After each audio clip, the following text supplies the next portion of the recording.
Dude, I sunk $5,500 into it before we made a single sale. Every year I think I have a better system. I do, but then every year the business gets bigger and I'm like, oh, that's broken now. Okay, great, fantastic. That's a broken system now. The algorithm doesn't care about the emotion. The algorithm doesn't care about anything. All the algorithm cares about is, did it convert? That's it. I will not negotiate with terrorists. I will not do this.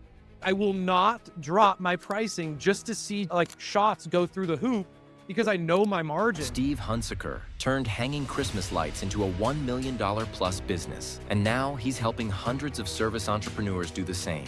In this episode, he breaks down how simple meta ads, real content, and imperfect action can scale any home service brand. I think that like one of the most beautiful skills you can possess in business is a lack of emotional attachment to a result. In anything. So do not have an emotional attachment to any result, right? Whether you have the greatest sales week ever, you're a 7 out of 10. Or you have the worst sales week ever, you're a 7 out of 10.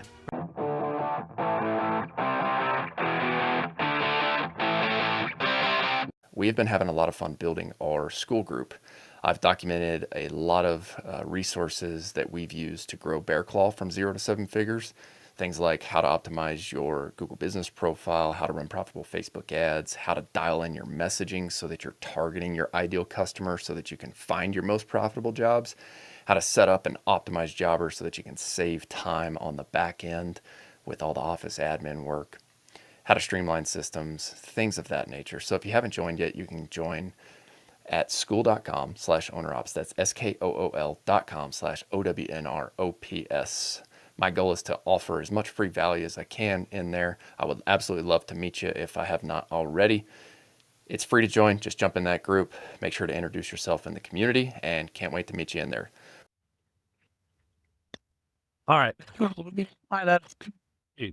right, we're live. We're Steve Hunsaker. Let me see if I'm live here. Let me see on Twitter. Oh, it does say I'm live. I've never done that before. I know. Cool. All right. Yeah, we're good. We're rolling. Dude, Well- thanks for having me on. Yeah, too bad you didn't share your thumbnail so that we could put a cool thumbnail on there. I'm just seeing your phone plus CRM costing you thousands right here. Oh, that's my YouTube video I uploaded today. What's that one about? Your phone and CRM system are probably screwed up and you're not tracking and attributing leads correctly. Snipey lead. Yes and no. Like, it doesn't have to be snipey lead, but it's actually more so a video about open phone or Quo. So like here, like this was, I guess we just dive. You want to just rip it from there? Let's do it. Yeah. So like one of the things that I like noticed was a manual process in our business was like inbound phone calls from paid traffic. And so like, for example, if I run a mailer and what's happening is like, if they scan the QR and go, it's easy, right? We already know where it came from. When they were calling in, it was a little bit more difficult.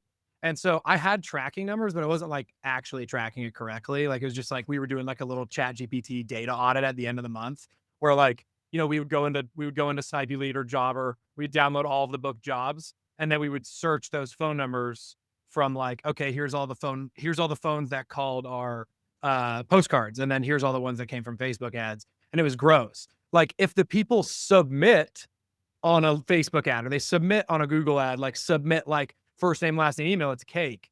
Where it was like more difficult was phone, but where it's really difficult is where it's, they get your ad from somewhere and then they Google you, call your office line and then tell your office line, like, yeah, I got a postcard, but they don't call that number. And so like, so for example, like Tina Smith gets a postcard, there's a forwarding number on there, but Tina Smith does what like a lot of educated buyers do was she got the postcard and then she just Googled the company. And so now she's going through Google, but it's like, if that gets attributed to Google Maps, that's an incorrect lead attribution. Does that make sense? Makes complete sense. Yeah. And so I don't know if there's like, until you get like crazy enterprise level, like service titan filled out the entire system front and back, left, right, and forward, I think it's going to be a little manual. Like, but I mean, as long as I'm close enough, because like the difference with this is like a perfect example. Have you seen my Twitter threads about the postcard campaign we're doing? Excuse me, dude. I've been off like the last 2 weeks. Oh, good. Yeah, So I had, sorry, Elon, but I deleted X for my phone, just Oh, no. specifically because like I had 2 big pushes that I needed to make, and I was like, "Where can I Okay. get back extra time?" So I haven't been on the last couple weeks. Yeah, so one of them got, like, a decent amount of impressions or whatever you wanna call it on X, and basically, I flew out to Dope Marketing in Minnesota. I'd never talked to Dave, the owner, ever. I just, like, seen him around. I'd heard good things. He built that company into, like, a wagon, and so I was like, "I've got a little YouTube audience now, like, maybe Dave will let me, like, just, like, fly out there and interview him, and then, like, go look at them because 'Cause I'd been using Dope, like, for their yard signs, for their cookie boxes, all that stuff for a while. And so I just like DM'd him. He was like, dude, come on out. So me and Jake, my videographer, hopped on a plane like quite literally the next day. We flew out there and I looked at his whole operation, like front and back. And I was like, Dave, I think I'm like, it's not that I really need it, but I was like, it'd be really good content. And I think it would generate sales. So I was like, I'm going to go aggressive on your like neighborhood blitz postcard campaign thing. And so I made like a Twitter thread about it and I got like a couple 10,000 impressions, like a bunch of bookmarks. So like somebody was interested. And so basically what they do is like, I can go on their website and you give them like a starting address. So like for me, it was like Paradise Valley, Arizona is like the number one to show where the money's at. It's the number one Donald Trump campaign zip code in the entire US for per donation per individual. And so like, there's a lot of like rich billionaires there, whatever else. It's like this little zip code. And so there's like a lot of money there. And there's a lot of money that's like right leaning Christian people who tend to really like Christmas. Like Christians, Mormons love Christmas. So it's like a very good audience for us.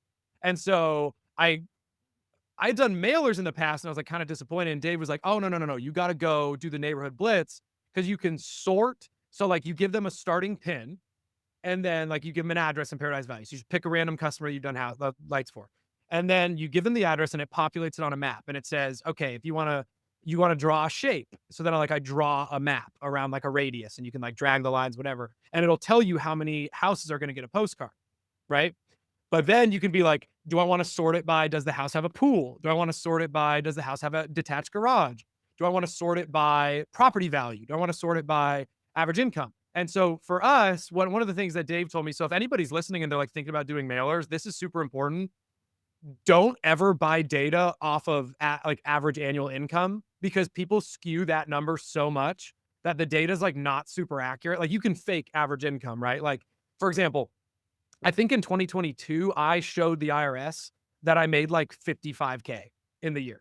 Now, I obviously made like a little bit more than that, but I depreciated like 2 or 3 vehicles or 1 or 2 vehicles that year, did a bunch of other stuff, like whatever else. Last year, I depreciated 3 vehicles. So like my income is going to show a little bit lower, but you can't fake the house value. Like you can't fake the square footage of a home you live in. Mm. And so like what I basically got it down to is every single home in that city in Paradise Valley that has a house that's bigger than 2,800 square feet or worth more than $1 million. But to be honest with you, every single house in that city is worth more than $1 million. So it didn't even matter. And so it came out to like 3,600 homes. And so then I made a Twitter thread that was like, okay, I'm going to do a 5 or 6 mailer drip of these same homes from October 1st all the way into mid-November. Oh, it says connection lost. We still good? We're good. Okay. So basically a weekly mailer from October 1st to mid-November. And so every single one just dripping the same people. And so it's like $2,500, $2,300 every single time I send them out. Because it's about like 51 cents a mailer, something like that. So I'm sunk into it like $5,000. And like, this is one of those, like, you can talk about marketing volume and everything else till you're blue in the face and pricing and everything else. But like, dude, I sunk $5,500 into it before we made a single sale.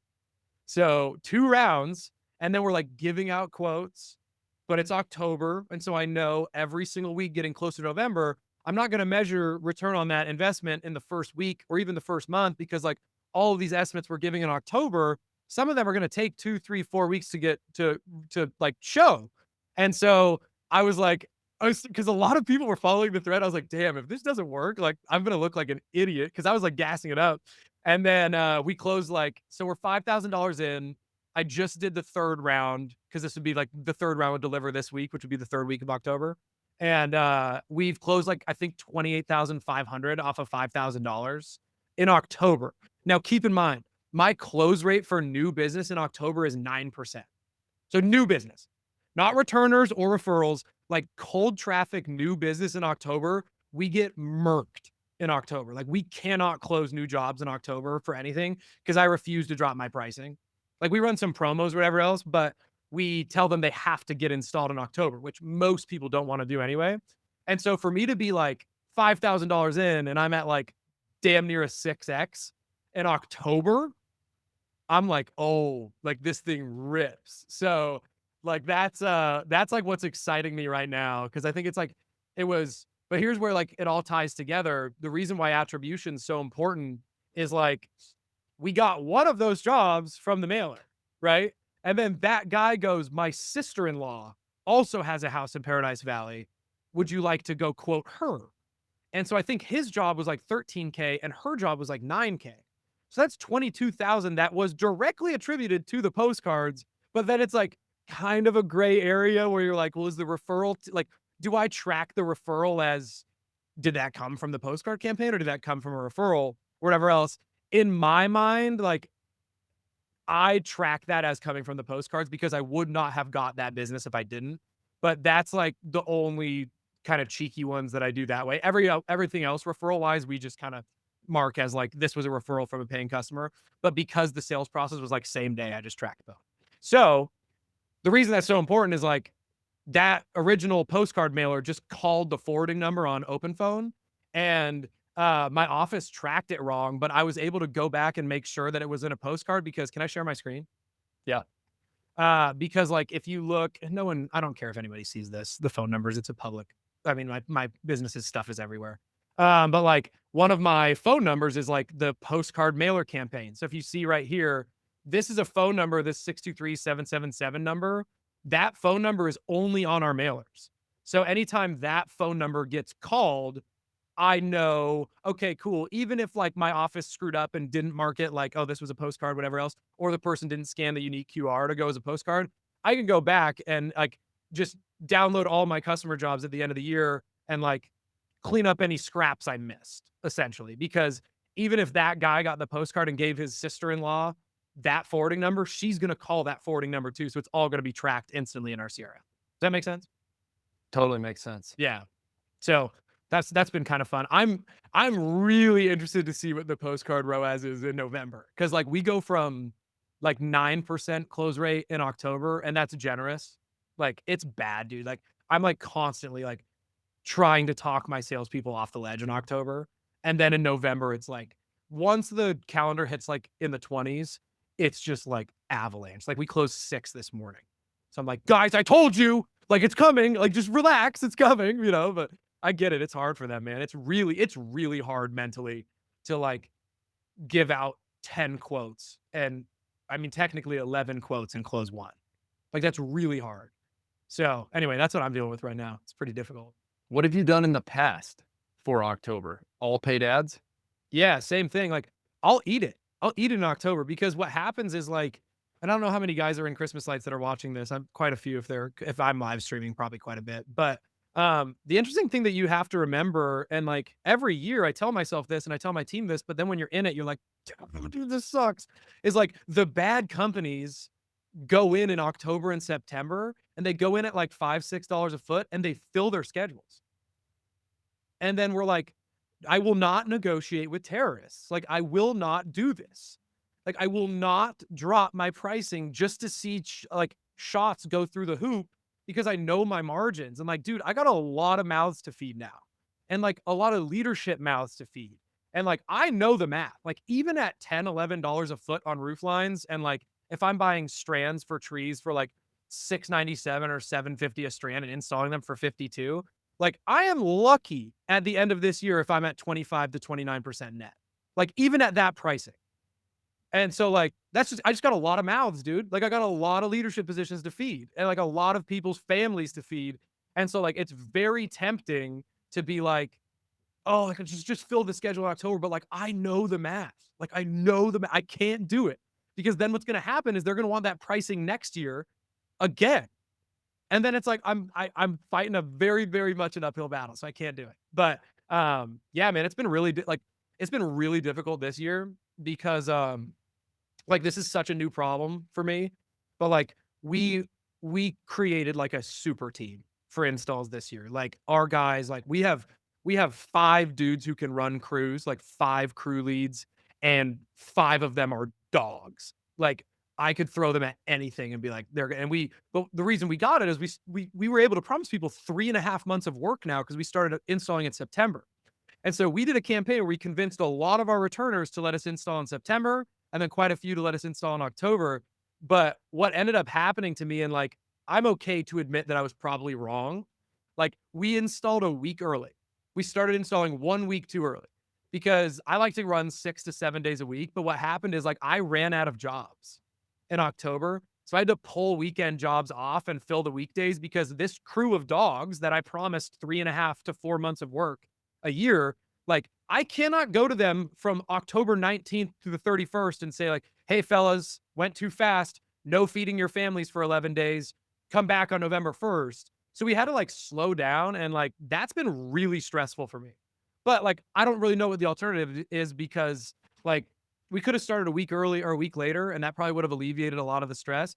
But like the built-in seasonality of like what the market deems to be Christmas time versus what we as Valley Christmas deems to be Christmas time are 2 completely different things. And so that's been difficult, but that's kind of what I've been up to these days.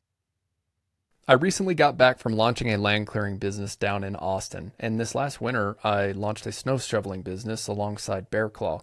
And in both businesses, I've implemented Jobber as a way for us to efficiently manage quoting, job schedules, and invoicing, and even collecting online payment. Why? Because it's worked so well for us in Bear Claw and it's saved us a ton of time and headache. So if you are looking for a software that can help you manage the back end of your business, look no further than Jobber. You can visit go.getjobber.com/ownerops, OWNR OPS. It's crazy to make your money in a couple of months. Yeah, so I had tweeted about this yesterday. Like all of my profit comes in November, like all of it. Like this is the earliest I've ever zeroed out all the Amexes and Capital Ones and like bought product and everything. But like, dude, I have like in the business like maybe 150K in the bank. Like that's pretty low for like what we need to do. Like we need to be like that number needs to be for me to like sleep at night.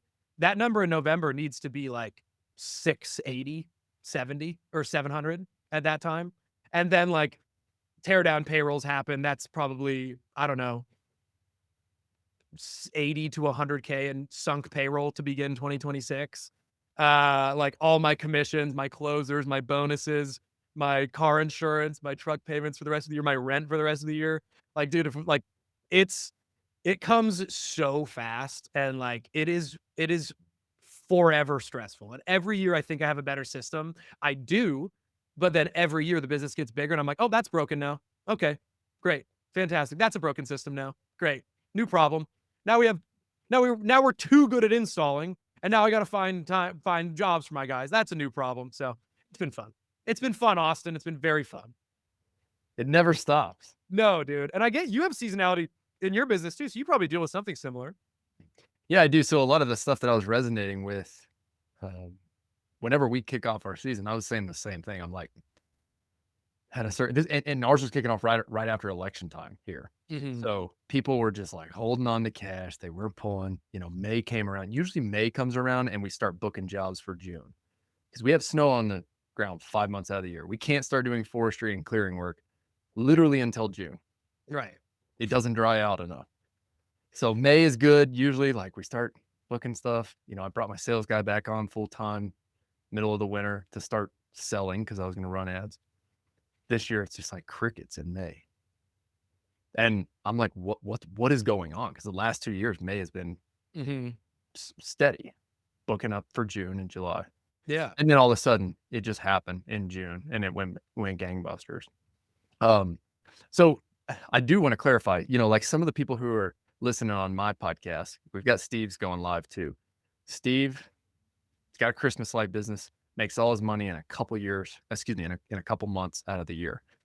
Steve is incredible at running paid ads. He's also incredible at building systems. And so every time Steve and I jump on, it's like we just jam on multiple different things on marketing systems. So for some of you who are in land clearing or in the forestry side wondering, why the heck are we talking Christmas lights if you're listening on my stuff? It's because all this stuff is relatable. It's all the same. It's all the same. All of the principles are the exact same. Like in pretty much any, like the customer acquisition and like the customer acquisition side and like the lead follow-up side and everything else, and even like a lot of the sales nurturing side is pretty much identical across all home services. The only thing that gets different is like job estimation and job costing and stuff like that. But like I don't really get in the weeds in that stuff anyway. So most of the stuff you and I talk about is pretty applicable across the board. It is. It is. And the thing I love about you is it's traditionally a lower ticket item, but you figured out a way to stick to a higher ticket offer to make paid acquisition work. Yeah, and like it's painful, but like I it's the right model. Like I've seen quite a few businesses come and go over the years because all they focus on is in the lighting business, like because all they focus is on is the top line. And then it's like, yeah, dude, those numbers look good. Like when you're selling a $1,500 Christmas light install and a $2,000 Christmas light install, you think you're balling until workman's comp starts coming and product cost is a little bit higher than you think. And commissions for sales guys start coming. And then you, well, I need a vehicle. And then I need commercial vehicle to get this commercial job close. And then I go get a commercial vehicle, and pretty soon these guys that were charging, they're buying product and doing a 4X markup on the product thing. Like, oh, 25% product cost. I'm rich. You are not. Like you are like it goes quick. So it's been difficult, man. It's been fun, but like every year it's still very stressful. So it is fun to jam with you because I like that you're going through a similar. Well, you were asking before we jumped on live, and we knew we just had to hit live because we always have a million things to talk about. But to your point, we've stuck hard to our pricing, even in those uncertain early times, because we know the same is true at the end of our busy season. We're doing this every single year. People have this fall rush where they think, oh crap, I got to get my summer stuff in before the snow comes. And so it's just this huge, big push. And we end up booking as much as we can and pushing as far as we can into the winter, but then we just roll over what we need to into the next year. And so like, what is the percentage? Like, do you make any money during the winter? Like, can you do anything? Yeah, we plow snow in the winter. Oh, plow. Okay. But not the land. You just not land clearing. Yeah. And it's like, I feel like a big thing that I've been challenging myself to do recently is just focus. Because on the summer side, in a small market, we've got really talented operators. We've got a really talented team. We can do a lot of things on the summer side. We can do land clearing, forestry, excavation, hardscape. And in the early days, I was just saying yes to everything. I was just doing it all. But now what I'm learning is how hard that is to build operationally. If you've got a hardscaping crew going, if you've got a forestry crew going, and if you've got a excavation crew going all on the same day, and you're just blowing and going as fast as you can in the early days of business, like when do you ever slow down to actually build the SOPs and build the process? And so dude, every time somebody in Home Service Accelerator tells me they want to add a service, the only exercise I do for them is I go, okay, cool. You can add the service. I'm looking forward to you adding the service, but here's what I want you to do first. Outfit the entire vehicle for me on paper. Tell me every single thing that you need in a vehicle. Tell me what the vehicle wrap is going to look like. Tell me how you're going to brand it. Tell me what equipment you need in every truck. So if you're now you're doing hardscaping and you're also a, tree guy, tell me what the arborist business looks like on the vehicles. And then tell me what the hardscaping business looks like on the vehicles. It's like, so now you're going to have two fleets. You're going to you can't. And so it's like, if the goal is like, unless they're like, all I want to do is just be a project guy, one owner, I don't want to ever have multiple vehicles, then sure, go be a jack of all trades. But 90% of guys want to build a wagon. And it's like, okay, what does that look like? Because you can't have, it's like the conversation's always with the pressure washing, like exterior cleaning guys. They're like, the pressure washing guys want to go do junk removal and the junk removal guys want to do pressure washing. And I'm like, what does your rig look like? Like, how does that make sense? Because now you're going to have two vehicles, two brands. Your brand is sloppy. I've just never seen a successful, like a massive home service business that does two wildly different trades like that. Now there's like add-on trades like land clearing, snow plowing makes sense seasonal, Christmas lights, something else makes sense seasonal. But like, it's like, what I'm talking about is like, you're getting into like a completely different world with what you're talking. So I've even taken it as far as, and I had the conversation with the two guys on our leadership team. I'm like, do we scrap snow plowing and just go all in on the forestry and land clearing stuff? And like, that's been a serious conversation inside. But where we're constrained is like, we have all of our crew living in a geographic area. That crew that we're employing right now, we would have to send out traveling, pay per diem, pay lodging, all of that stuff, and build this complete different side of the business that we are not doing right now. And we just made the decision that snow is a necessary service. We have the trucks. The only additional investment that we have to make is the plows on each truck. And we just stick to utilizing the trucks that we use in the summer for our crew trucks as plow trucks. Yeah. What is like, Yeah. I guess it's a half year MRR business, right? Like your snow plowing is repeat business. I guess it's like, like how many times do you get paid per year by a snow plowing customer? Striker Digital specializes in SEO services specifically for local service businesses.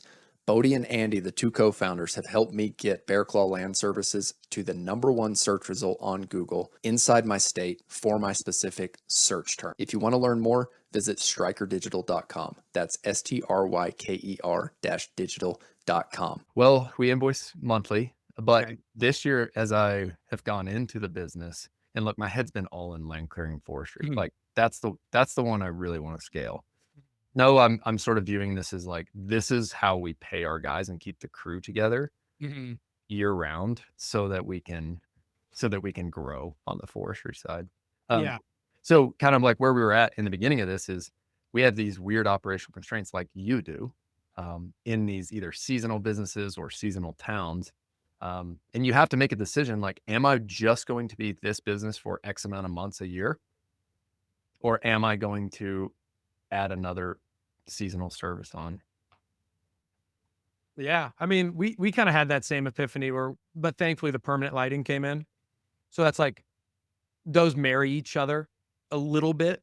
So like that kind of helps.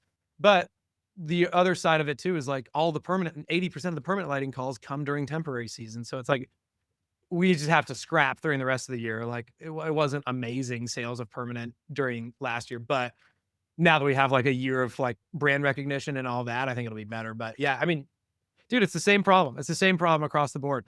It's I have made a case now, like I think this year, so we did a little bit over 800,000 in like 50 days. It's like 45 days, something like that. And top line, decent margins. I think we ended at like 27%, something like that, net. And this year I was like, okay, we're going to push to between 1.1 and 1.2. Like that's the number I feel comfortable with. In top line, the margins will go down. Like that growth is really expensive. So the margins, like I'll probably lose another 3 or 4 points this year. But if I ever decided to like stop growing, I'll add about 8 or 9 in the next year because I just don't have product cost. Like my product cost is the cost of growth is expensive in this business. And so it's become kind of a math equation, but it's really like, to me, it's becoming like very clear that Christmas lights are an amazing starter business. I don't think that it's an amazing $1 to $5 million a year business if you're not going to start going after commercial. So all of like the wagon, like 5 million, 8 million, $9 million businesses I've seen, aside from like a very few small amount of like legacy residential installer companies that have been around for like 5-10 years, whatever, like all of the big wagon businesses, they're doing commercial. And like, I just don't really have like a lot of desire to go into that path because I have Home Service Accelerator. We have the permanent lighting business now. And so like, we just kind of decided just like keep the main thing, and make it like a good heavy margin residential business. Like, I don't know. That's kind of where we're at, but dude, So you're saying rather than scale, you want to gain. I just want to keep going like until residential stops growing. Yeah. Cause like what happens, which is really interesting too, is like, even if I sell somebody in if I sell a new customer in November this year, I have the chance to convince them next year for like a small discount or whatever else to let us install in October and September.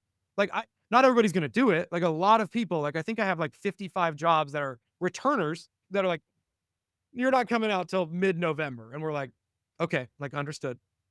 Right. And our average ticket's $3,800. So that's like a lot of returners. But then we convince like a lot of these people, like, even if they booked in November this year, it's like, hey, you want it even cheaper next year? Like, let us install in September. We'll leave the lights off. We'll wire them to you, whatever else.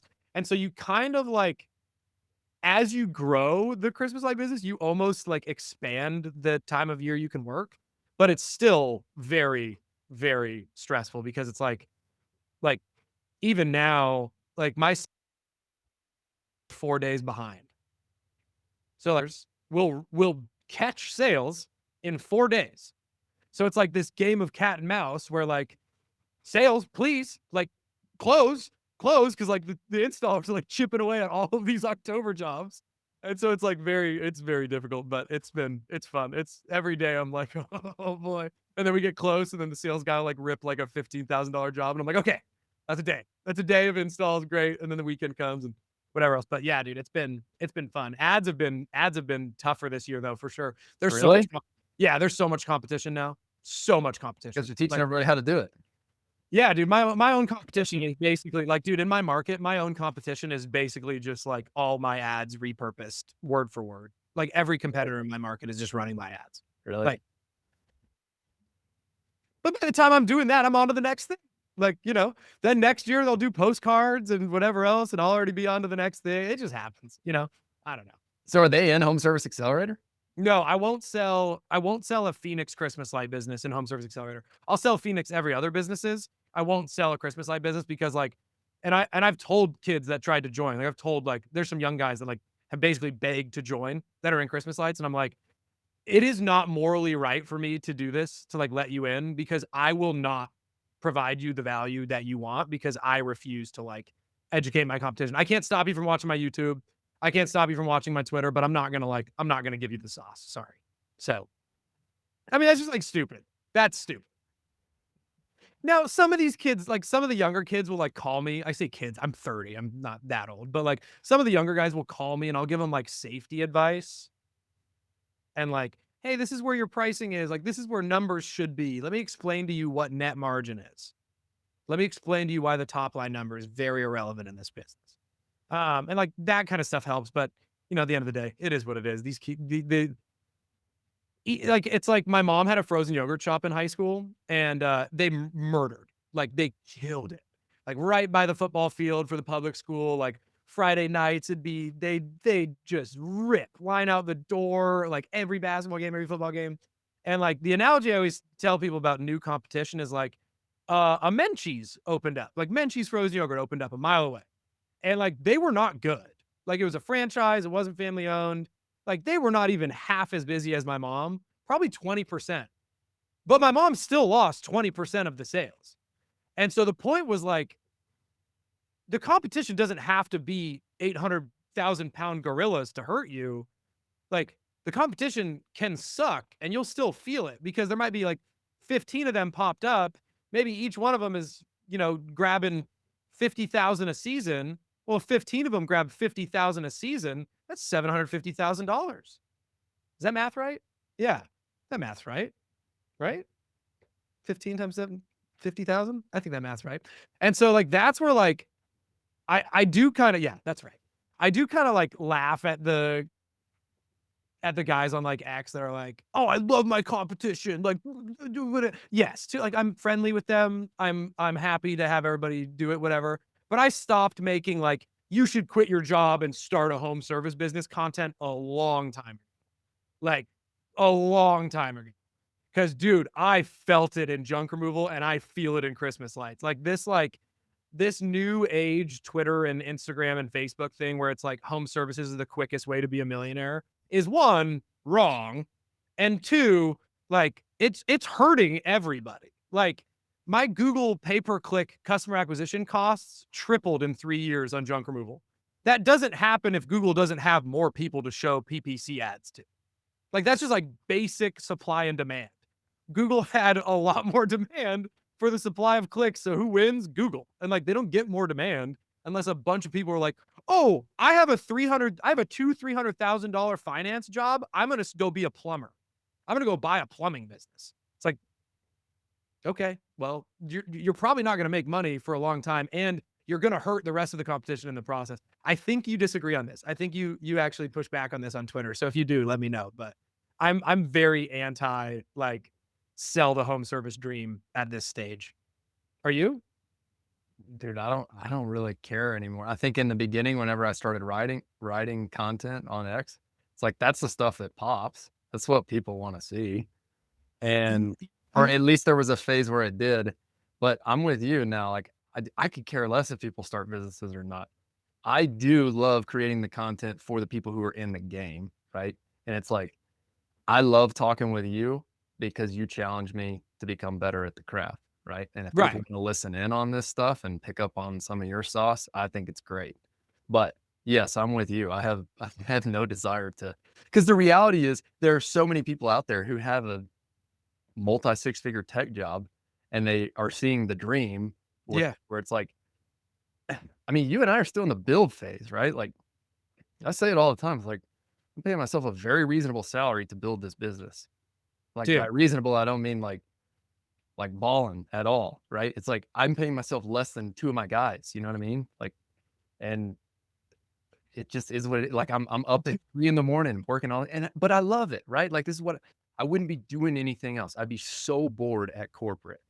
Yes. So And it works I for was me. very bored. I was Yeah. very bored in corporate America too. Like borderline depressed, but bored nonetheless. Oh yeah, yeah. I was depressed for sure. Yeah, I think, yeah, and like it's funny because, and I've talked about this before, I started making YouTube videos, and this is actually like it has sold Home Service Accelerator a lot to people because I left them on my YouTube channel. I made day in the life starting the junk removal business videos in 2021. And the series was called the Quit Your Job series. And I was documenting like I left corporate America. I'm so like I have freedom. Like I didn't have a product or anything to sell people. I was just like trying to like document and be an influencer in home services for God knows whatever reason. Gary Vee told me I needed a personal brand. I don't know. So like so all of like if you go to my YouTube and you go sort from the very bottom, you will see me 60 pounds heavier talking about how like this is the Quit Your Job series. And I'm like hyped up on weeks where I made $1,500 profit. And like I've talked about this before to the Home Service Accelerator people. I was telling people like, "Oh, home services are great. Like, quit your job." I quit a $150,000 corporate America sales job at 22 years old to do this, or 23 years old, something like that. Dude, I didn't make 150K until 2 years ago. So it took me 4 years to match that take home with benefits, with like PTO, and like every week was a good paycheck. And this was 2019. Like 150K as a fresh college grad in 2018, 2019. I bought a house with that corporate America job. I had renter. I was house hacking to my buddies in college. Like, dude, objectively, financially speaking, probably was on a pretty good trajectory. Like my buddy still works there. Like that was there with me as a manager at the same time. So he's been there for like what, almost a decade now. He's flying private. So like he stuck it out. We were doing like 100 million a year. They're doing like a couple B's now. It's like he stuck it out. Like he's probably happy. His family's probably happy. But like, dude, I used to say like, "Oh, quit your job, whatever," when I was not making money. I didn't realize I wasn't making money for a while. Like I was the idiot who was like, "Oh, my drink removal company did 10K this week. That means I did 10K this week." It's like, no, you didn't. You probably did too. But maybe even not even that. And if you want to grow, you probably did even less. So, dude, you're right. And like what's interesting too is I talk to these Christmas light guys. Like I'm pretty transparent with it. Like if I didn't have a seasonal business, I would not have started Home Service Accelerator. Like I started Home Service Accelerator because I don't do anything for 8 months a year, or I historically hadn't done anything for 8 months a year. And so like I almost defy my advice to everybody, which is like focus on the main thing, grow your one business to whatever. But like I didn't have a choice. I have a seasonal business. What was I going to do? Sit around all day? But like it is like I will be completely honest with you. These next 2 months, Home Service Accelerator takes away from Valley Christmas, and Valley Christmas takes away from Home Service Accelerator briefly. But the way I offset it is I overpay management in both of those businesses to offset my split attention.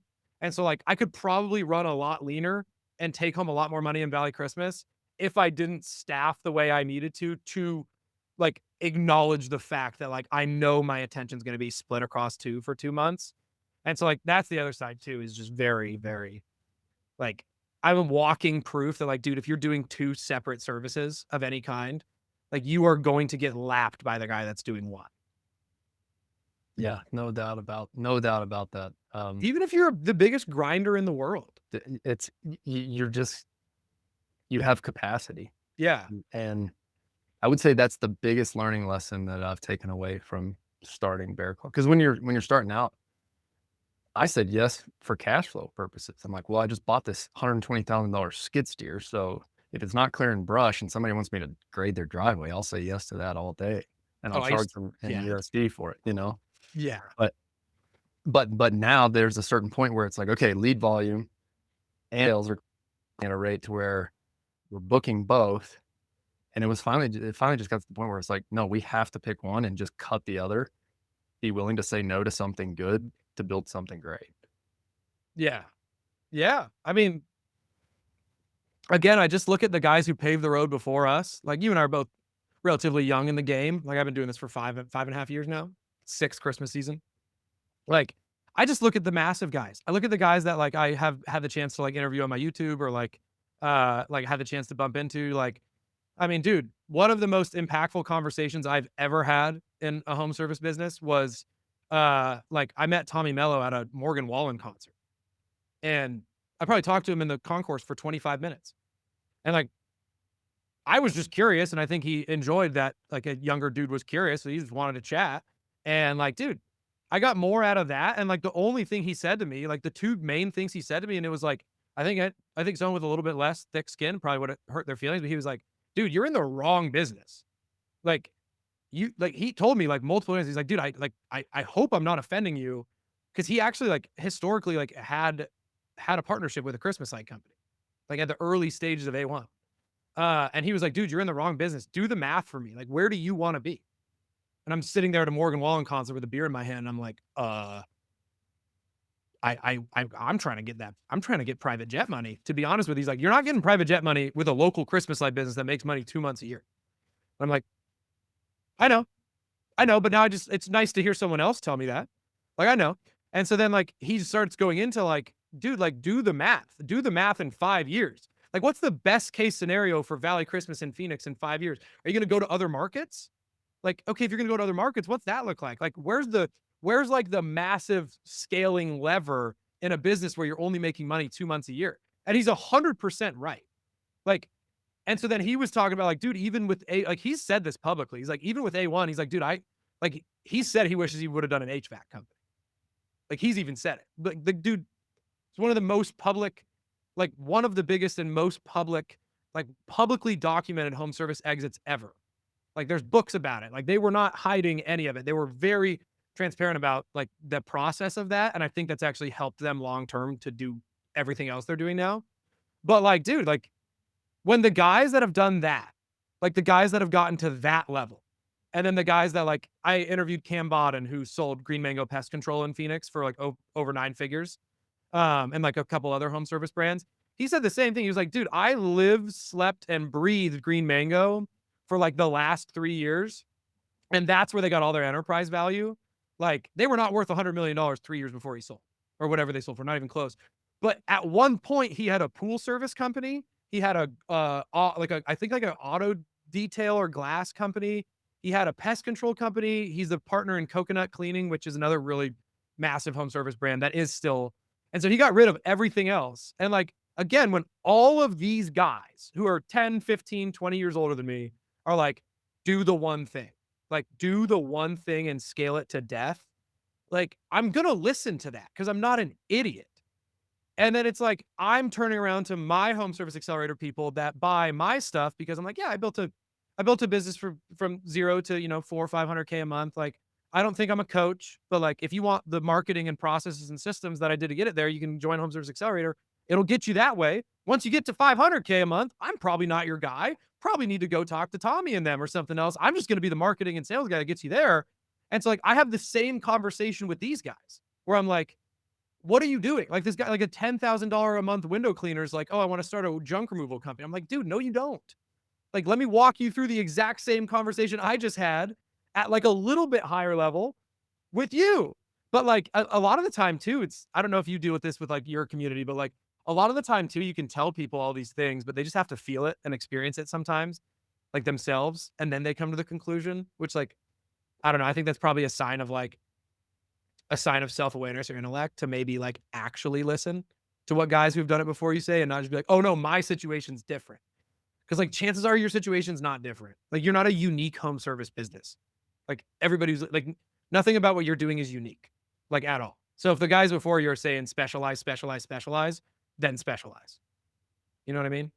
I know exactly what you mean. I mean, it's not like it's anything revolutionary that I've heard in this last year. It's not, I didn't hear it in the third year, or I didn't hear anything different in the third year that I heard when I was starting. But whenever you're starting, you're just so, you have your blinders up and you're like, I'm going to do it the way I'm going to do it. And I'm going to do it the way I want to do it. And at least that's how I did it. And then there's a certain point, at least for us, where 3 years in, there was just a clear decision that needed to be made. It was like, do you want all the headaches that is coming along with that? Yeah, sure. There was that was the headache, but like the headaches and not a lot of money. I think the tough part is like excavation is like, there's good margins in excavation, but there's a lot that goes into the estimating.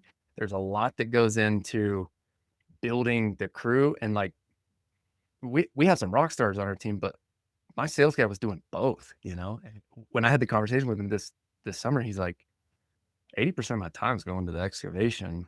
And you know what's crazy about the 80-20 rule? Guess where 80% of our jobs were being booked for the rest of the year? On the forestry clearing side. Yeah. It's like our forestry and land clearing side of the business is just booking up. And he's only spending 20% of his time, like not even allocating time towards this building a sales process. Right. So when we saw that data, I'm like, wait, you're telling me that you spend 80% of your time on this? But yet I'm looking at the schedule and we're just ripping forestry jobs all the way through the fall. Yeah, dude. I was just like, it's so clear to me at this point. Like, we just have to cut this. It's a hard thing to do. I want to bring this up because I think you'll have something to add on this. The other thing for me as the marketer, when you're trying to market two different things at once, it's insanity. Dude. Or multiple things at once, right? Rather than like, it's hard enough to manage all this stuff. Like you got to do long form, you got to do short form, you got to do ads, you got to do Google business profile, you got to drive reviews. Like if you're trying to do that for multiple different services, it just doesn't, I couldn't get it to work in my head. And so this is when I was like, we got to go all in on one thing. And then all of my stuff started going. Yeah, dude. We actually just the last 3 months had the epiphany on the marketing side. So like we got rid of the junk removal company maybe a year and a half ago. Like it was a good income generator, kept my guys busy, whatever else. But like we did the math on, okay, we're going to shut this business down for Q4 every year. And then like, sub it out, whatever. But like then our Google reviews are starting to suck. Like we lose traction there. Like our Facebook ads, we just shut off for a bit. Like organic happens.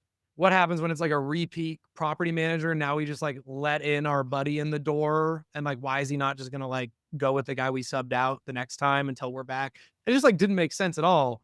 But the other side is like outside of just like marketing two different things at the same time. I feel that a little bit, even with the permanent lighting business and the temporary lighting business. But like the cool thing is like they overlap each other. So someone might be like, oh, I want a temporary lighting quote. And then we'll be like, well, have you heard about perm? And then they're like, oh, interesting. And so we've like, those kind of cross pollinate, but like junk and the other one don't. Land clearing and, forestry or whatever the other, like all the other trades, like maybe they, like the excavation side, maybe they overlap a little bit, but they don't. But here's where it like really clicked with me was I started with Home Service Accelerator kind of blowing up and Valley Christmas blowing up at the same time. I had a lot of shared employees. like managerial employee, like admin employees. So like back office, like operation role, who's like helping with Home Service Accelerator, but then also running the books and like helping do payroll for Valley Christmas, whatever. And I'm looking at it and I'm like, and then we had like a onboarder who was like doing both and all this other stuff. And I like had this very aggressive conversation with my team the other day about like how if I can't do it as the owner, the grinder founder, if even I'm feeling split, how on God's green earth am I going to expect my employees splitting 20 hours a week across both to even remotely like perform at all? And so now everybody's just specialized except for one, and like she's in the middle of of kind of phasing herself out.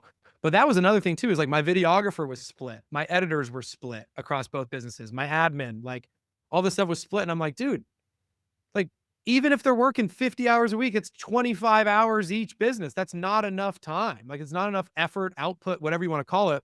And so that's the other thing too, is like the more you do different stuff, the less specialized your employees will be in the stuff. And so like, even for you, it's like, okay, what's the talk track on the phone for an inbound lead for excavation? What's the talk track on the phone for the inbound lead for forestry? What's the talk track on the phone for the inbound lead for snow plowing? Like all the other stuff, like, okay, well, it was the sales process identical? Are we pre-qualifying more in one? Are we pre-qualifying more in the other? Are we like kicking out more? Like it's too much. It's like too much to cross-train people. And you can't expect them to be like amazing at both because they're just not. Like even employees in general, like if you as the owner are, you know, the best at running your business, like most of the time your employees, like until you start getting leadership employees that you can pay more and like have career people, like your baseline first receptionist or office staff is going to do 75, 80% of the job you did. And so now you're splitting them in half, their attention in half. Good luck. That's how I view it. This episode is brought to you by Dialed In Bookkeeping. Ben and his team provide bookkeeping services, job costing reports, and accurate financial information for the home services industry. If you're looking to keep your books up to date, visit dialedinbookkeeping.com/OWNR OPS. When you use this specific landing page, you'll get your first 3 months 50% off. Let's dive into that piece specifically. A little bit of a segue here. I do want to hear your speed to lead process and how you've built your org chart to support that. Who answers the phone and what other responsibilities does that person handle? Okay. We got to start from the top. Okay. Let's do it. So org chart, and you're talking Christmas lights. Yeah, let's talk Christmas lights. Yeah. Okay. So org chart is me. And then there's Jack. Jack like runs the Jack is the director of operations. Then he's the co-owner of the permanent lighting business. So director of operations in the temporary, 50-50 partner in the permanent, for obvious reasons. Like he was so good for 5 years, there's no chance I wasn't going to give him equity in the perm business.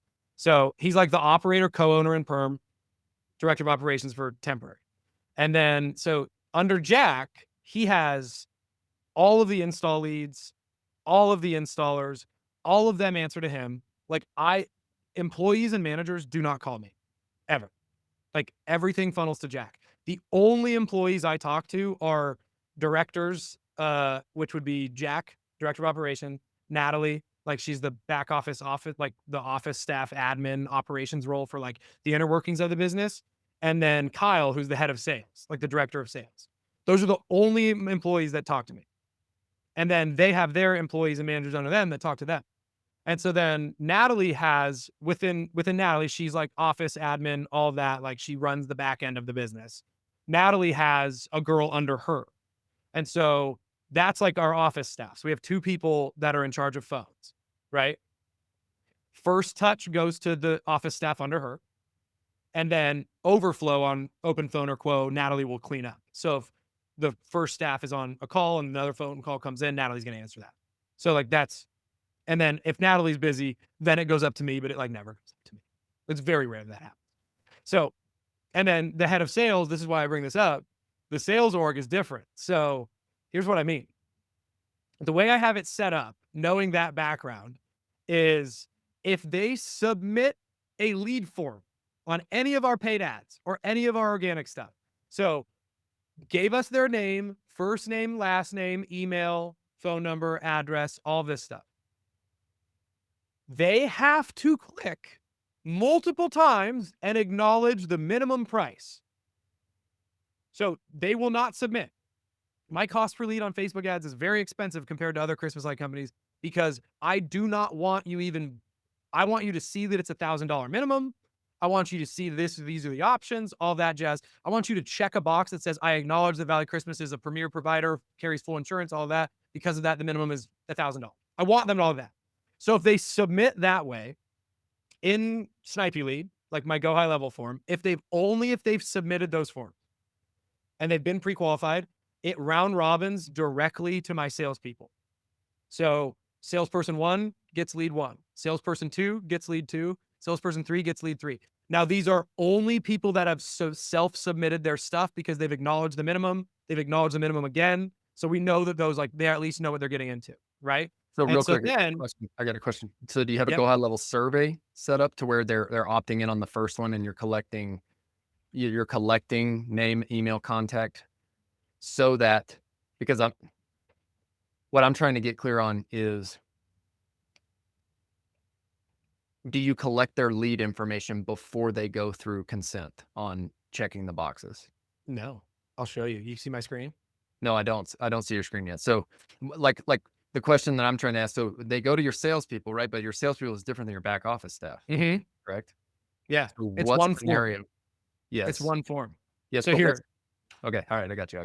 yeah, sure. It'll make sense. So You got it? I don't Yep. see it. it says I'm sharing. I think you have to let my screen in. I didn't get a notification here. Okay, hold on. I'll do it again. Is it there now? Do it again. I clicked off. Shoot. I missed it. Add to the scene. All right, here we go. Okay. So here's me, right? Yeah. So they click this. This is a Snipey Lead Go High Level form. Okay. Yep. This Is it is- a form or a survey? It's a form. They enter all their stuff here, right? First name, last name, email, address. Decent amount of friction. Yep. They acknowledge the minimum here. They have to choose a selection. So like this is going to drop off 60, 70% of the leads right here, Mm-hmm. right? Which is what we want. Only in a Christmas light business because you don't want to like inundate your staff. And then they acknowledge again here that it's $1,000, right? So they're acknowledging it twice. If they go through this process, like, and they fill out this form, it circumvents my office staff and it goes straight to the salesperson because I value speed to appointment and speed to lead more than anything else. And so that goes straight through Snipey Lead Go High Level, goes straight to salesperson 1. His phone, the second that gets submitted, his phone rings and says, you have a new lead, Kyle, press 1 to get connected. He presses 1, instantly connects to that customer. Customer goes, oh, you guys are so fast. And then he's like, cool, I'm actually going to be out there in 3 hours. You ready for me? Here's the appointment. Sends her a calendar invite, rock and roll. Next lead comes in, it goes to Barb. Barb does the same thing, and it round robins automatically. Kyle, Barb, Dan, Ray. Kyle, Barb, Dan, Ray. Kyle, Barb, Dan, Ray. If they're filling out those forms. So now what you're asking is like, well, where's the office staff come in? Mm-hmm. Office staff comes in on all inbound phone calls.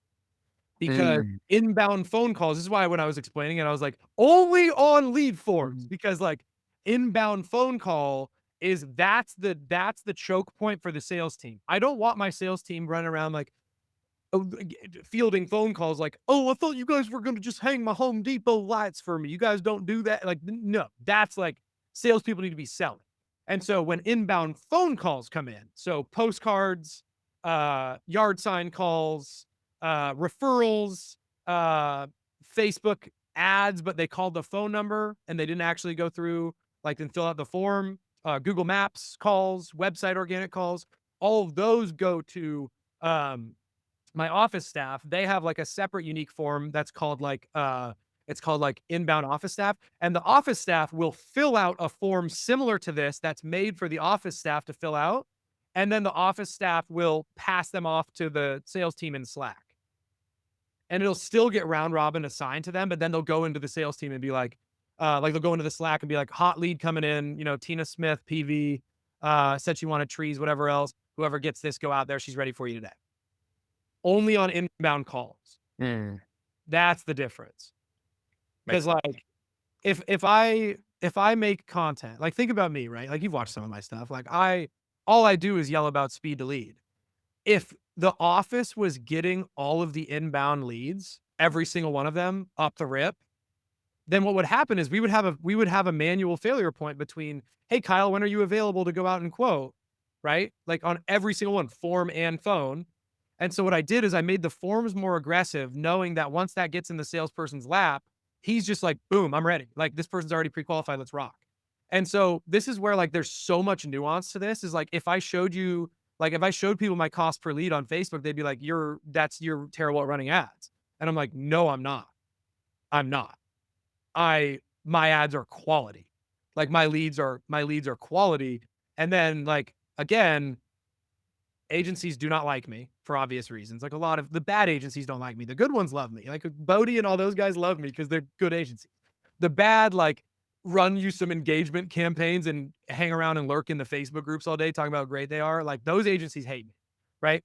And so those agencies be like, what is cost per lead? It's ridiculous. And I'm like, my average ticket is higher than any other residential installation company I've ever seen that does just residential temp. I've never seen a residential temp company that does our revenue where the average ticket's higher. So again, like not to sound like a dick, but like proof matters, right? If I'm going to get up here and talk about it, proof matters a little bit.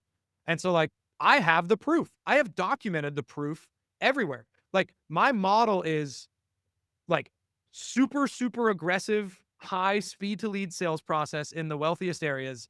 And all of the processes all of the processes I built kind of lead up to that. And so my cost per lead, like, dude, in October, there was a week where my cost per Facebook lead form was $60. $60 a lead form. And I'm spending $350 a day. And I love it. I absolutely love it. Now, some people will say in other trades, well, you're losing out on opportunities by showing that minimum. They're 100% correct. They are correct. There are some people who you haven't convinced to come across the finish line that you probably lose by having a higher minimum before you've been able to sell them on value. But the trade-off is if I open the floodgates to the point where like, yes, I can get my cost per lead to $15. I can get my cost per lead for $10. My salespeople would legitimately have 20 a day stacking every day. Yep.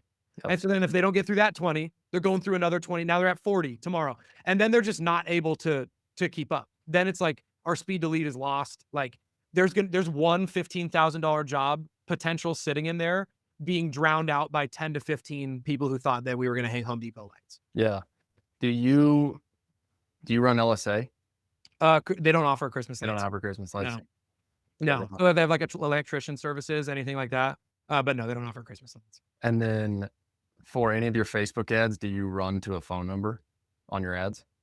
I put a phone number in most of the like copy, like a forwarding number. Uh-huh. And then it's just a lead form. And then at the end of the submission of the lead form, it says, if you want immediate assistance, call this number. Now, will that, so in that scenario, if the person fills out the form and they consent, they get sent to your sales guy via round robin. Mm-hmm. But then if they if they do call, that's getting routed to the office staff as well. That'll get routed to the office staff. And then it's just like, it's a double call, but it's so rare that they do that. It's there.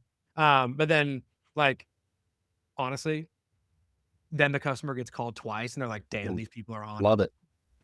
That's the worst thing of my system. I'm like, yeah, it is what it is. So in your podcast with Cam, and I sent this to one of our sales guys a couple of weeks ago after I listened to that, which you're creating some really good content on there. Guys, I would like, if you want to learn more about, I mean, yeah, you're creating good content for everything, but for speed to lead, marketing, sales, if you want to learn more about that, go listen to some of his episodes, the one with Cam from Green Mango. And I'm sorry, I'm butchering the name, but the cleaning company one. Oh, Coconut, Evan Ritchie.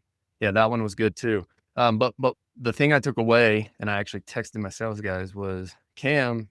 He was like, yeah, text them. He's like, text them, call them, text them, call them, text them, a personalized video, text them, call them, text them, personalized video.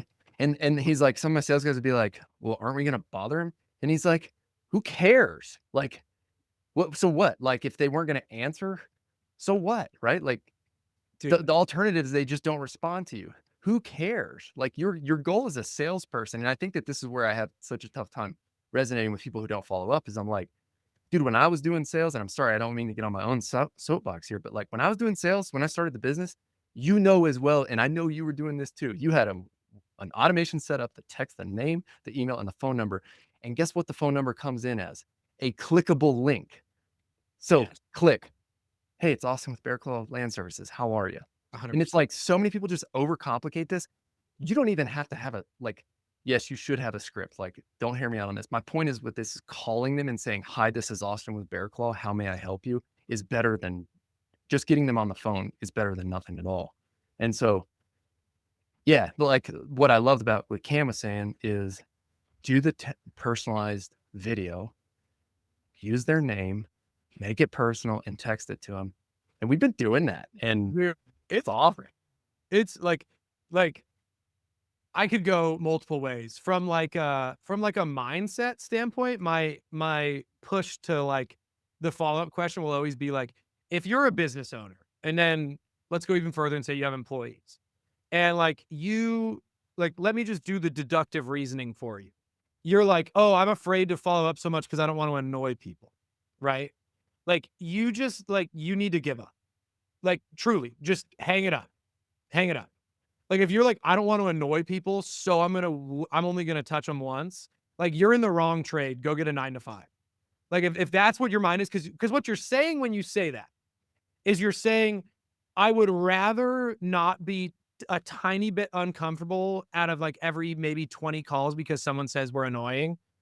I would rather not feel that discomfort than I would have my business thrive.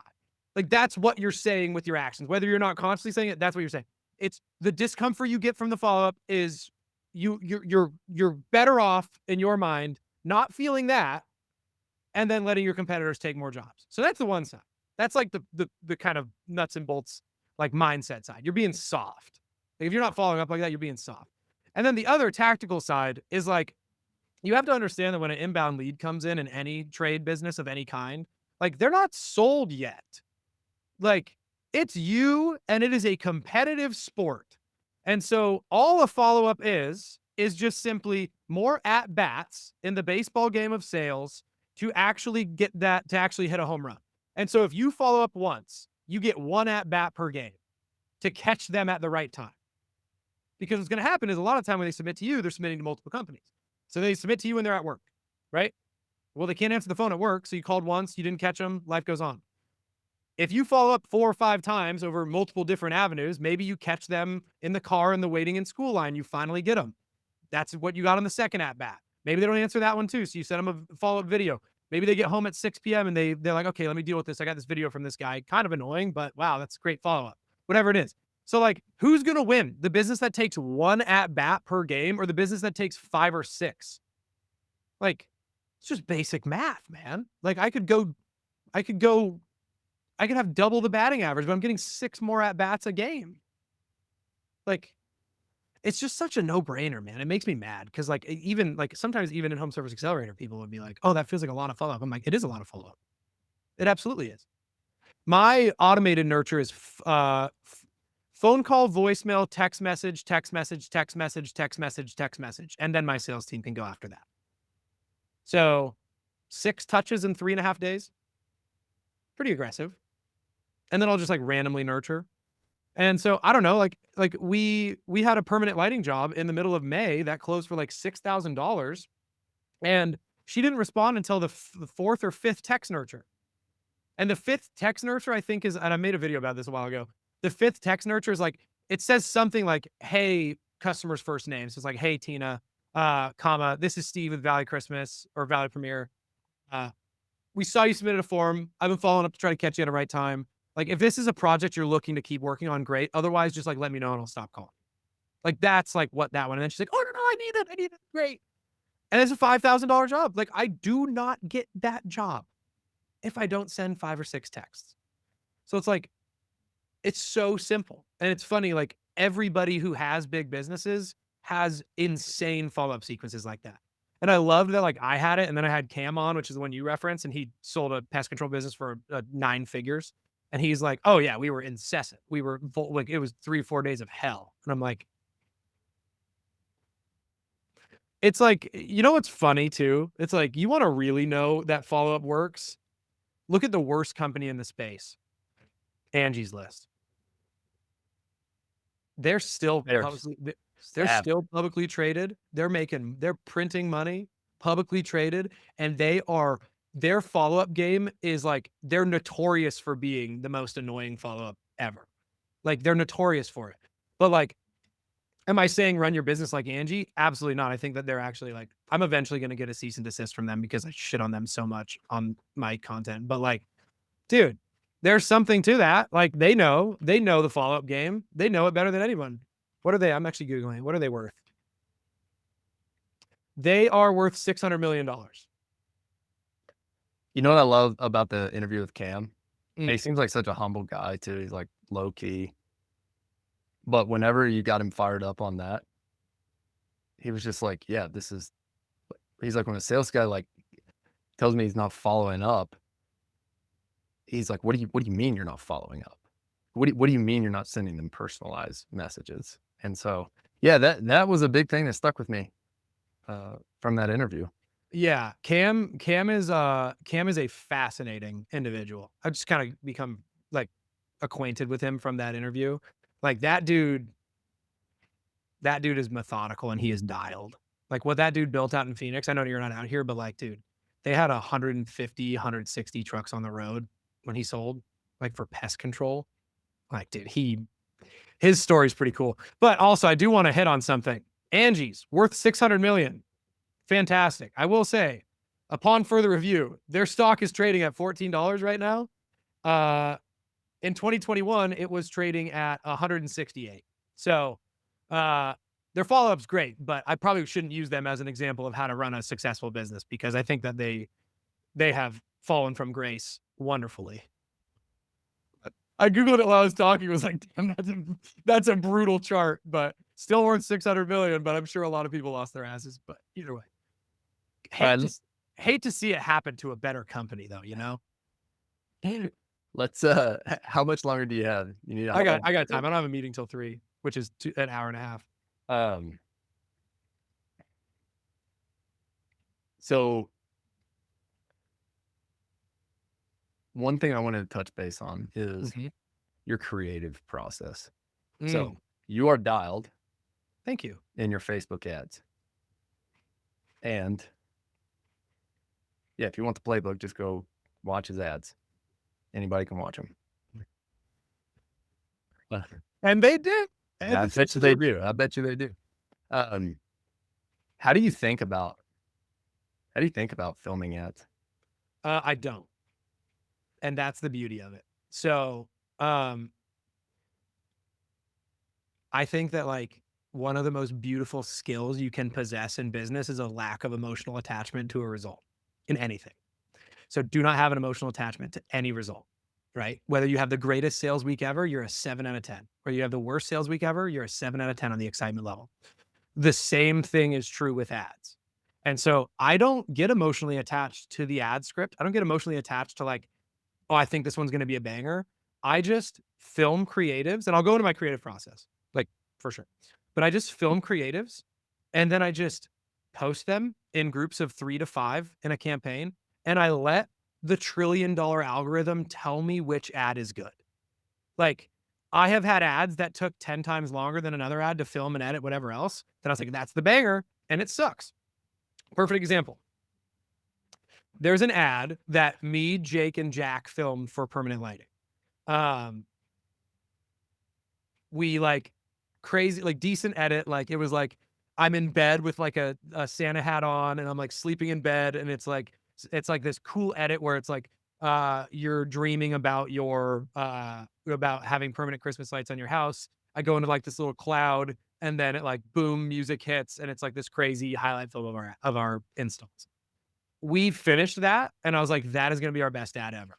Like, not even close. It is going to be our best ad ever. Absolutely tanked. I've put it into 3 or 4 different campaigns. It never takes off, ever. And the beauty of it is, I don't have to wonder why. It just didn't work. And so the algorithm doesn't care about the emotion. The algorithm doesn't care about anything. All the algorithm cares about is, did it convert? That's it. And so when I make ads, the way I start it is, as I go through on my social media, when I'm going through Instagram, I'm doom scrolling, when I'm on TikTok, whatever, all I do is I just look at anything. Every ad I see, I go, oh, interesting. Why did that work on me? So like, that's step one.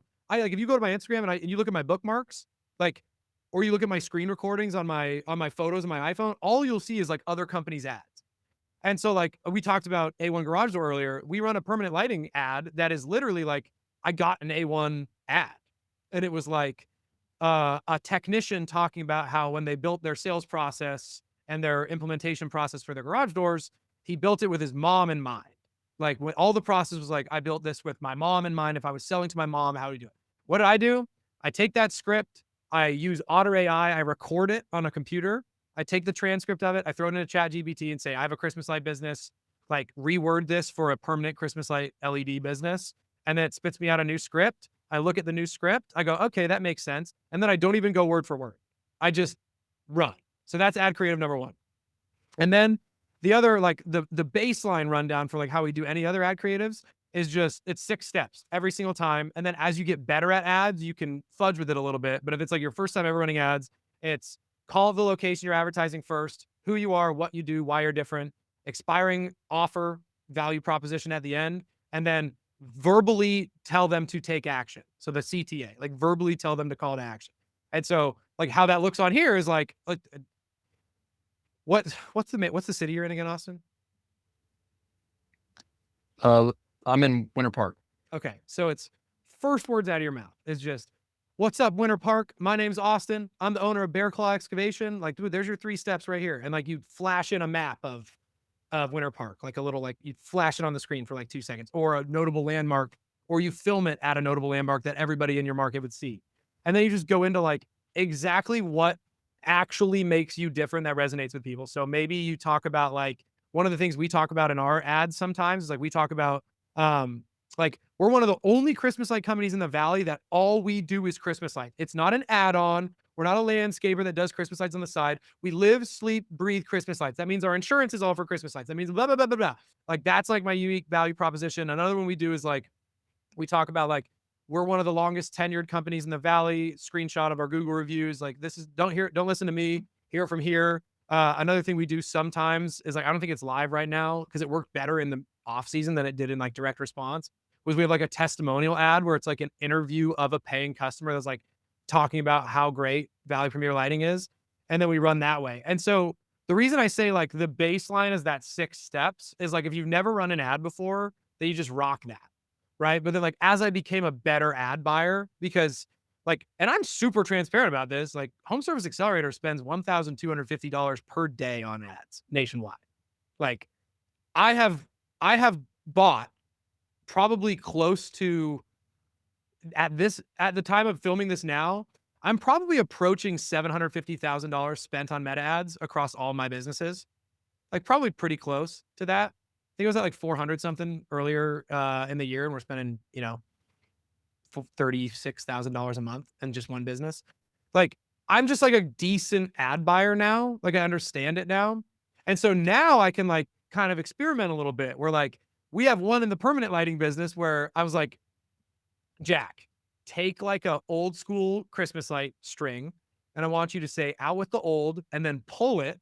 And then as it like snaps, we're going to butt in like the new permanent lighting track. So he says like, what's up, Scottsdale, Arizona, out with the old. And it's clearly Christmas lights. He snaps it and it goes in with the new. And it's like him holding the new track. And it's 6 seconds long. The ad is 6 seconds long, but it's really cheap CPMs, like cost to reach 1,000 people is really cheap because it's 6 seconds long, and it converts pretty well. And so like, I'm saying that because like baseline, you run 3 ads, like I talked about with the structure. And then eventually you just like start experimenting with stuff. Cause like the cost of experimentation on Facebook ads is so cheap. Like if you think it's like crazy for us in home services, dude, go talk to an e-com company. Some of these e-com companies are testing like 100 different creative variations a month, like sometimes even more. like where they changed one color of the text. Now with Andromeda, it's kind of changed. I'm not going to get into it, but like the algorithm's changed a little bit. They're not doing it quite that way anymore. But regardless, like testing has largely been the rule. And the rule of it is like, you're never going to guess what's going to convert. You have a baseline structure, but you just throw enough shit at the wall that eventually something sticks. And then like, that's what it is. So I'm not emotional about any of the ads. Like the October special we're running right now, or it's like a really aggressive discount special. I filmed 5 unique creatives. One of the 5 has got like $6,800. The other 4 combined have got like maybe $500 spent on it. So it's the same thing. But yes, sorry to cut you off, but how soon do you kill an ad inside of the set? I never turn them off. Okay. Ever. Because I don't need to. It's all like, if you're doing the ad set, like any budget optimization, like it's automatically going to throw cash into the ad that converts the best. Okay. All right. And so then like, and that's how we teach it. That's how everybody should be doing it. But then the beauty of that too is like, not only is that easier for you as the buyer, it's also like just another reason why like the barrier to entry to running Facebook ads has fallen off a cliff. And so like, I don't think that I'm this savvy Silicon Valley entrepreneur. Like home service accelerators explosion is not because like I just had some vision on a peyote trip in the mountains and like created this crazy thing. Like all home service accelerator is like, I was a business owner who hired like 5 or 6 terrible agencies over the years, like maybe even more. It was like, wait, hold on. What are they actually doing now in 2024 and 2025? And then as I looked, it's like, okay, they're writing my copy with ChatGPT. They're writing my text copy with ChatGPT. They're still making me film my own ads myself. So like, I'm already like for the service provider, but now I'm going out and filming the ads because we know video is going to convert better and build brand stronger than still image. Doesn't mean still image is completely dead. We still run some still image, but video is going to be the thing that builds brand better. So now it's like, okay, ChatGPT is writing the copy. I'm going out and filming my own ads. They're scripting the same shit they've given to 500 other businesses. I can find the script. Like I can make the script pretty easy for like what it's going to say out of my mouth. And then now with the targeting being dead, like $1 million a month Facebook ad accounts are doing little to no targeting now. It's all like the ad itself finds the customer for you. And so now if they're not targeting, like in 2020, an agency would test a bunch of different audiences. They'd test conservative Christians. They would test income levels. They would test, you know, interests in vehicles, all of this other stuff. That doesn't even happen anymore. It's like, what are they doing? And so this is where it gets frustrating because most home service business owners have paid an agency or hired an agency. Like, dude, you run your own. Like, you are exactly what I'm talking about. Your business does over $1 million a year. You run your own, right? Do you still run your own? No, I've got the guy from Jacob, the guy from Land Clearing Growth. Okay, but you did at one point, right? Yeah. And like, okay, so you got to a point where, like, and this is what we talk about in all my content. You got to the point where you did it alone, right? And you cracked it alone, but then your business got to the stage where it's like, okay, paying the good agency, which is probably more expensive than $500 a month, which all the bad ones are, like, is a better use of you and your staff's time at $1 million a year because or whatever you're doing in sales, because their agency fee is a very small percentage of what your sales are. And so that's like the gray area. And so people in Home Service Accelerator are kind of like 2 different camps. One camp is like $1,000 ad budget, or excuse me, $1,000 agency, $1,500 agency fee on a campaign where they're like, dude, I'm doing $20K a month. I'm only going to spend $40 a day in ads. Doesn't make sense because you're spending, you know, if you spend $30 a day, 30 days a month, you're spending $900. You're paying an agency $1,500 to do it, or $1,000 to do it. You're spending more on agency fees than you are on eyeballs. And so then it doesn't make sense. But then the other camp is like, dude, we have companies in Home Service Accelerator that are bigger than me, like substantially bigger than me. And they just teach their staff how to do it. Because the other side too is like when you get good at running creative and creating creative, what ends up happening is your business becomes better at making content. Your business becomes better at making organic content because it starts to pencil. And so now your organic socials are getting better because you're like, damn, I kind of know what I'm doing here. And so what happens is like, now you're like, hey dude, we actually make decent videos now. We have an editor from Fiverr who throws it together for $50. Let's make the greeting video for our website. Right. And then you make a greeting video on your website that's like who you are, what you do, why you're different. And now it's like, now our business has acquired the skill of content creation. And so it's like, it's very interesting where it goes because like, I don't think that's going away. I don't think the Gary V content volume thing is really going away. I think quality of content is becoming a lot more important with the algorithms. But again, you get really good at making creative, you are naturally going to be better at understanding what is a good piece of content and what isn't. Because when you make ads, you throw it at the machine goes, this one was good, people liked this. This one wasn't, people don't like this. Then you just look at the one that they've been like, oh, this is a really good ad. And then you go, oh, great, I can make variations of this. So then you go, okay. So for example, even in Home Service Accelerator at the national level, if you look at my Steve Hunsaker ad library, you'll see like probably close to 50 different creatives. But what's interesting is probably 5 of those creatives get 95% of the spend. The other one's nurture. But what's interesting is again, like I'm super transparent about all of this. I don't care. I run a business that people like. It's like, I don't care telling the masses that we spend $1,250 a day on ads. Like, I don't care because the people that buy it, 99% of them are like, this was great. So I don't really care about the back end, like sharing this because like people buy it and they're happy. I don't really care about giving away the sauce on the back end of the business at all, because I think if anything, it attracts a more educated buyer to Home Service Accelerator anyway. And so what's interesting is if you look at my ads, you'll see me saying the same thing in different settings.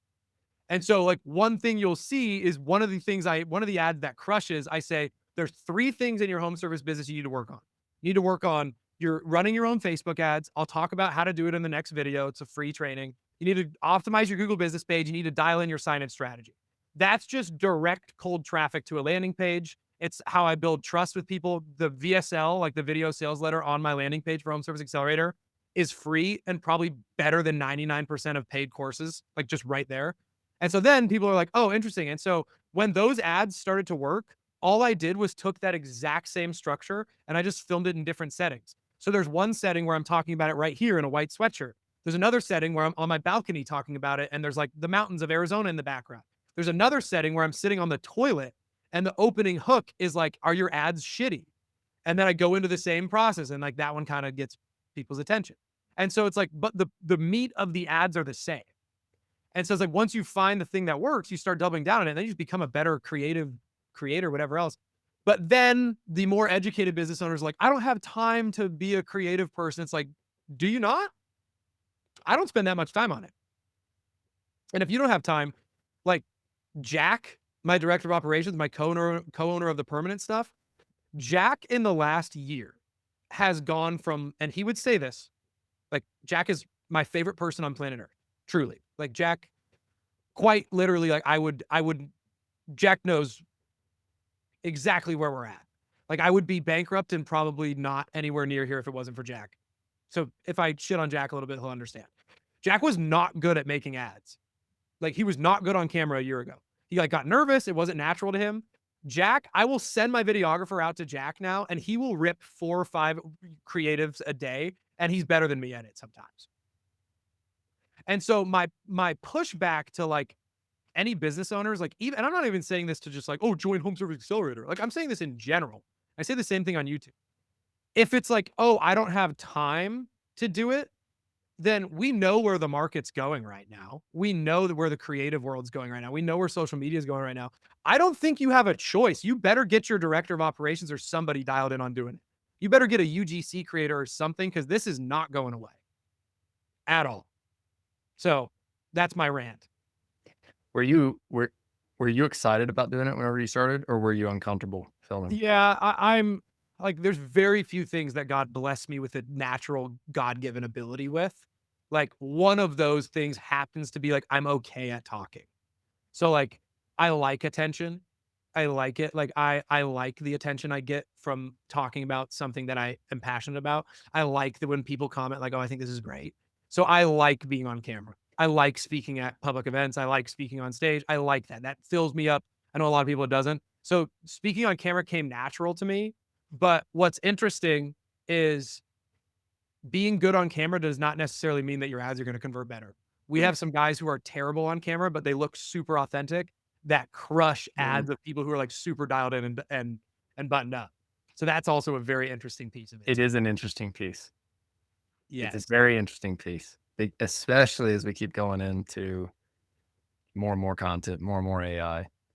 I think people just want to see people being themselves. Yeah, totally. But to your point, what I will second here is if you are in home service, local service, blue collar business, and you're not doing this, there's going to be somebody in your market who is. And next time you go to the airport, find one person who's looking up from their phone. Just find one. Yeah, 100%. Everybody's staring at their phone all day long. And, you know, it's funny, like people here, like in the local community, like my friends and my like normal friends and family circle be like, oh, I saw your commercial. I'm like, what do you mean commercial? Somebody told me that the other day and I was like, what are you talking about? Dude. Like, Dude. I saw it on Facebook. I'm like, oh, the ad. Okay. But I had somebody dude, I had like a really hot girl come up to me at 2 years ago when I was running my own junk ads. I had like a really hot girl come up to me at a coffee shop. Was like, "Are you the trash guy?" And I was like, but it was real because like my ads were like Scottsdale local. We were spending $150 a day. Like people are gonna see them, and so she recognized me as the trash guy from one of my funny junk ads, and I was like, don't love that, but like okay, like sure, I'll run with it. But like that's like the local. And this is why I talk about video. Like video builds brand far better than still image builds brand. And so we always tell the story. We had a $30,000 install last year, residential, $30,000 residential install. Their house might as well have been a hotel, but like it was a home. And she was in our CRM that she came from Google Maps, like Google Organic. And then my sales guy gets out and all she can talk about is our Instagram and our Facebook videos. My sales guy's like, what? Interesting. I saw you came from Google. She's like, oh, I see all your guys' funny videos all the time. And then she just Googled us. And so you don't get that from a bunch of still image. You get that, like, you get that attribution of like, we got her foot in the door with like brand omnipresence from a Facebook, Instagram ad, even though it converted from Google, which like leads me to my last point. One of the things that I've been fascinated by about this season is I tapped out how much I could spend on Facebook. Like I can't spend more than $350 a day on Facebook locally or my CPMs will go way up. So I kind of like, I run out of bodies essentially, even with how much creative and then in Google, I uncap my spend in Google. I don't like, I tell them spend $800 a day. They'll never spend $800 a day. There's not enough clicks. So I'm tapped out in Google. So then I went in and started doing these postcards. But one of the things that's interesting is like, I started to build brand omnipresence because of that. Because I'm on so many different platforms. Like they see me on their Instagram, they see me on their Facebook, they get a postcard from us. They see my 4 wrapped vehicles on the road, all going right around that small little 5-6 square mile area. And so now it's like, dude, that it starts to be like this really interesting thing where it's starting to get a little gray on where the leads actually came from outside of the last touch point. And because there's no way for us to like effectively quantify it at this size of our business right now. Like massive like businesses, like $100 million businesses probably have better lead attribution, like life cycle of the job, like using high ROAS, all that. I just know first touch, last touch. But that Joe Adams on Twitter said, can you explain further about how you tapped out on Google ads? Yeah, I run them in a certain city, like a certain city and area, and there's quite literally not enough clicks. Like there's not enough people searching for it. So I run out of clicks. So like I'm telling Google, give me $800 worth of clicks. And they're like, dude, we gave you 400. That's all we had for the day. You know, and I'm max bidding compared to the other people. And so that's what I mean on Google. And then Meta, when you make a campaign, you're essentially like, they'll tell you on the right-hand side on Facebook ads, like your estimated audience size is 251,000. So if I'm spending $350 a day, and my CPMs are, you know, for every 1,000 people, it costs $100. Like that means that every single day I'm reaching, let me just pull up yesterday's, chill it. So like if I'm spending $350 a day, yesterday on my Christmas light campaign, I reached almost 10,000 people. So I spent $321 yesterday, and I had 8,900 impressions. And so if I'm getting 8,900 impressions a day, let's just call it 9,000, and it's an estimated audience of 250,000 people, like I'm going to hit every single one of those people by 27 days. So that's like, if I raise my spend to $500 a day, I'm going to reach all those people in 19 days. And so then it doesn't mean like you can't reach more people. Like my impressions are, 8,000 something. My reach is a little bit less, which the difference is like how impressions are how many times your actual ad was seen. Reach was how many individual accounts saw your ads. But yeah, so like there's a point where like me spending $1,000 a day, I'm just going to fatigue the ads way quicker. So that's what I meant by that. To answer that, I saw it pop up in the chat. Yeah. It's a real thing. We're going through it now too, but we deal on a really, really small market. Yeah. Really. But there's also something about just like, is it a bad thing necessarily? Like, even if your cost per lead comes up, is it a bad thing to be buying mind share from these people all the time? I don't think so. Like, I don't think so. People ask me, they're like, why are you've been running ads all summer? I'm like, yeah, like I want to be the first company that people think of here. And I just don't even want to give my competitors a chance. Yeah. Like what is it? Dan Kennedy? The company that wins is the company that spends the absolute most to acquire a customer compared to their competition. Like it's just that. And so if you think about my competitors that are like scratching and clawing to spend $50 a day on Facebook ads. Like it's a competitive sport. I wish them all the best. I do. I wish them all the best, but it's a competitive sport. Like I'm spending 7 times as much as you per day. And then on top of that, your customers are getting my mailers for 6 or 7 straight weeks with my brand on them. Like so they're stacking up on their desk. Most of them are going in the trash. Some of them are stacking up on their desk. And then they're getting my Google ads the second you screw up. So guess who's going to get it?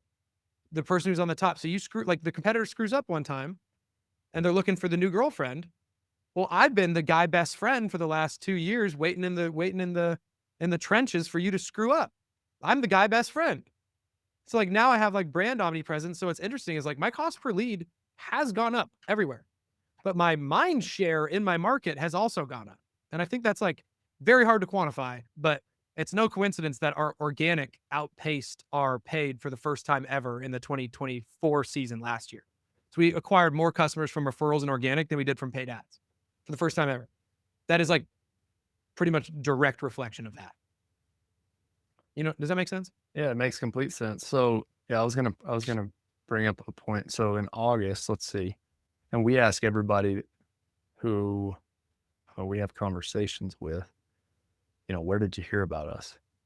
And even organic website leads will tell our salesperson over the phone or in person, yeah, I see you on Facebook all the time.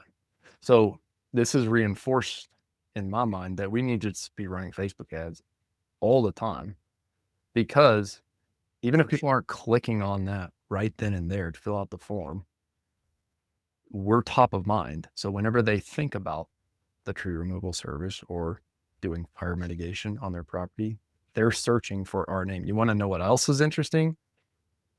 And I'm curious to hear where branded search has come in for you. But like our top search right now is just our company name. I'd have to check. I have no idea. I've never checked, but I bet it's high. But that happened this year in year 3, and it wasn't year 2 and year 1. Yeah. I would imagine ours is substantially increased because like, just like anecdotally, I hear about it from my sales guys. So like, for example, my sales guy went out to this like ex-NBA player's house the other day. He's like an NBA journeyman up in North Scottsdale. And he was like, your owner's Steve, right? And my sales guy was like, yeah. He's like, I've been following his stuff for like the last 2 years. But and then Kyle was like, my sales guy was like, oh, you follow like his personal accounts? And he's like, no, I've just been like paying attention. I've been seeing your guys' ads for like 3-4 years. And so then he was like, finally, I just like Googled you guys and whatever else. And so the guy was like, and the guy even said like, yeah, you guys are the ones that run like you guys are the ones that do like the funny videos. Like I've been seeing it for like 3-4 years. And so my sales guy called me and he's like, you probably want to hear this. It's kind of make you feel good. And so like, that's like, people are paying closer attention than you think, but you also like on one side of my mouth, it's like they're paying closer attention than you think. And like you start to build brand presence a little bit, but on the other side of my mouth, it's like you still like you gotta hammer them. And like Hammer. yeah. Yeah. If But you it take was the foot off the gas, it's just yeah. like, yeah. Yeah. It You was really can't. interesting. It was a very interesting thing to hear. And I'm not saying it to like flex. We actually didn't even get the job from him, I don't think. At least he hasn't closed yet. But like I that was really interesting to be like that the guy had notably mentioned he had seen our stuff for like 2-3 years. Like that was interesting to hear. Yeah, it's super interesting. And like I think the point I'm trying to make here for listeners is even if your leads are not coming directly from Facebook or Meta, they're still going to work for you. Excuse me. Like they Yeah. are still working for you in the background. Like Yes. while even if you're not attributing the lead specific to the numbers and the metrics. And that's Yeah. you've made that point Yeah. a couple times here. It's hard to quantify. Yeah, I've thought about like getting high ROAS for my Christmas light business to try to like see the journey better. But at the end of the day, like what is that data really going to change outside of like being content for like this context?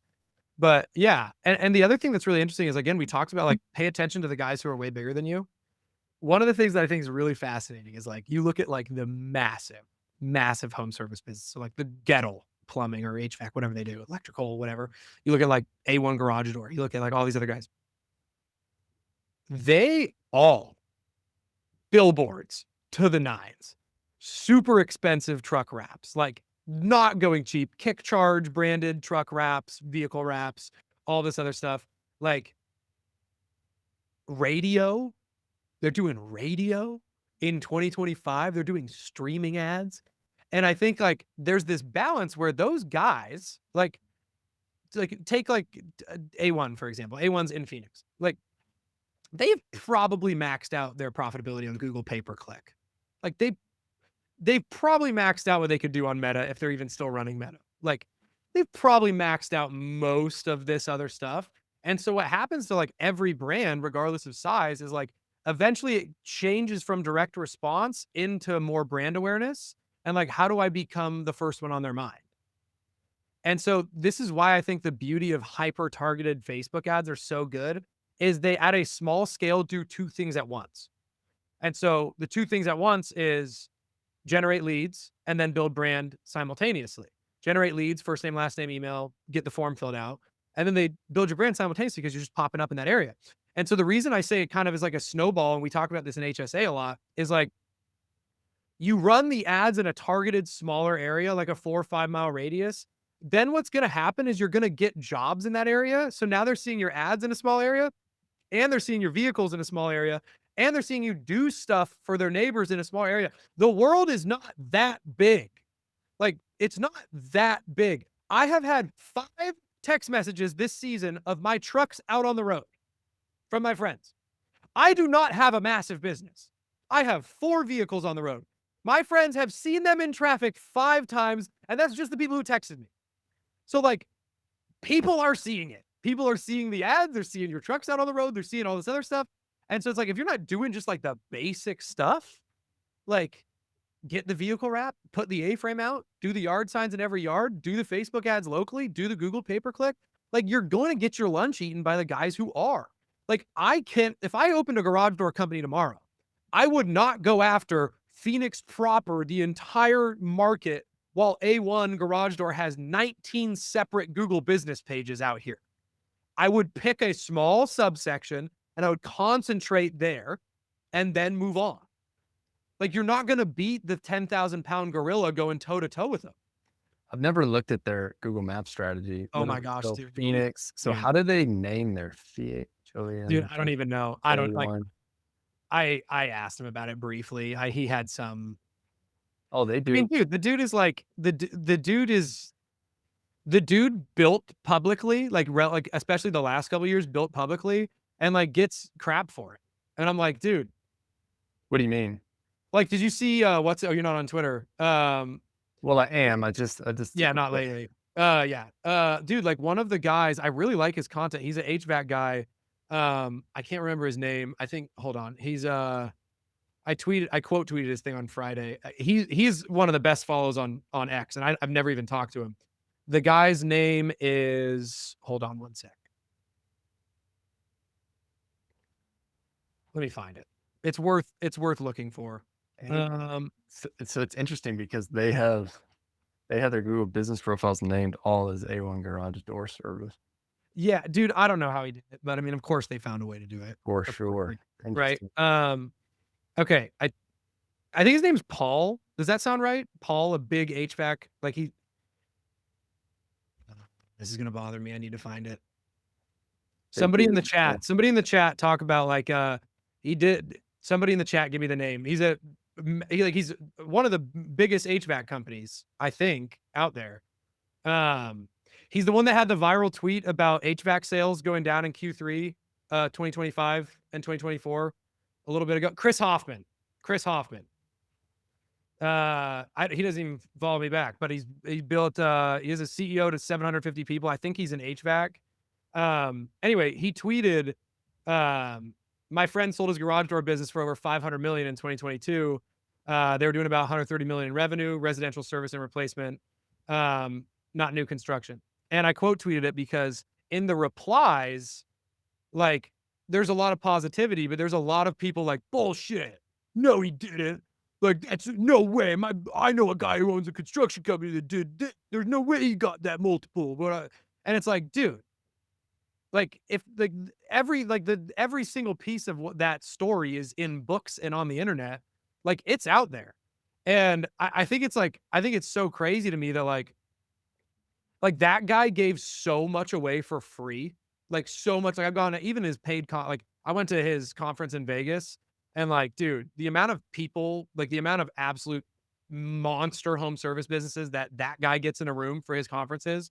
Like I was one of like the middle or smaller ones there, and like it's just crazy to me. Like you don't need to guess. Like in 2025, there's people out there with businesses that big that are writing books about how they did it. And like doing conferences that are $1,000 for a weekend where you can like, dude, the best thing from that conference was he got up there. He got his entire C-suite did a panel, like a home service business with a C-suite. And it was like 6 or 7 people up there. And I learned more about like my world was just like shattered about like what is possible in a trade business of any kind. Cause like his CFO was the absolute dog animal at being a CFO. Like he was the small entrepreneur. 100% of his focus was on being a CFO. And then it was like his COO was up there, and his COO was like this really cool, these really nice dude who they acquired his company, and then he stepped into like a COO role at A1. And he's talking about just the operations of the business, where this brain who had his own massive garage door business came into there, and like he's running just the operations of that business using 100% of his brain power to just run that business's operations. And it was just incredibly, incredibly inspirational to see, and aspirational, because it's like, I think that guy building publicly and being so clear about it publicly has like shattered glass ceilings for a lot of home service businesses. And I think it's insane that on the Chris's tweet, like how many people were like, that's complete BS. I'm like, no, it's not. Like Tommy Mello's story about A1 is very public. And to be clear, Chris Hoffman was tweeting about Tommy. That's what it was. But yeah, it's insane. Insane. Anyway, that was my rant about that. I'm just looking at their Google business profile strategy. Isn't it insane? Yeah. They use 300. He told me something about Pin Parrot was like a company he really liked. It's called Pin Parrot. They're like, I don't know if it's a software. I've never looked into it. Like, I think Bodie and Stryker are like an absolute no-brainer for GMBs. I don't know if Pin Parrot's a software or whatever it is, but like if anybody's listening and you have a business that does like a little bit more than like, I would say like probably do like 500,000 sales a year or more to make it make sense. Like Bodie and them for the Google Maps SEO is a no-brainer. No-brainer. Yeah. Yeah. I just built another website with them. Yeah. They're just like good people too. Like I met them through Twitter, and like they've become like, I'm speaking at one of their things in February. Like, they just become good friends. Oh, we're meeting in person then. Oh, you're going too? Yeah. Sweet, man. Yeah. It's Hey, been, Fody, if you're listening, do you have any info on that? Austin, do you have anything to rant on for like 20 seconds so I can run over here and pee? I have to pee so bad. I'm like about to. Okay. So you talk about something. Let me go pee for like 2 seconds. I'm about to. I'm gonna jump in the chat. Who's got a question for Steve? I just genuinely love hosting this stuff. It's super fun to get to talk to people on the podcast. And yeah, if you guys haven't been following Steve for a while, he's doing some good stuff on YouTube. He's putting a lot of stuff out about running Facebook ads, about speed to lead. And I have enjoyed watching his content here recently. This growth is attributed to a combination.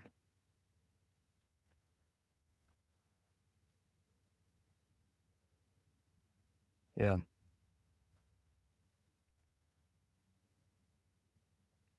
What other questions you guys have in the comments?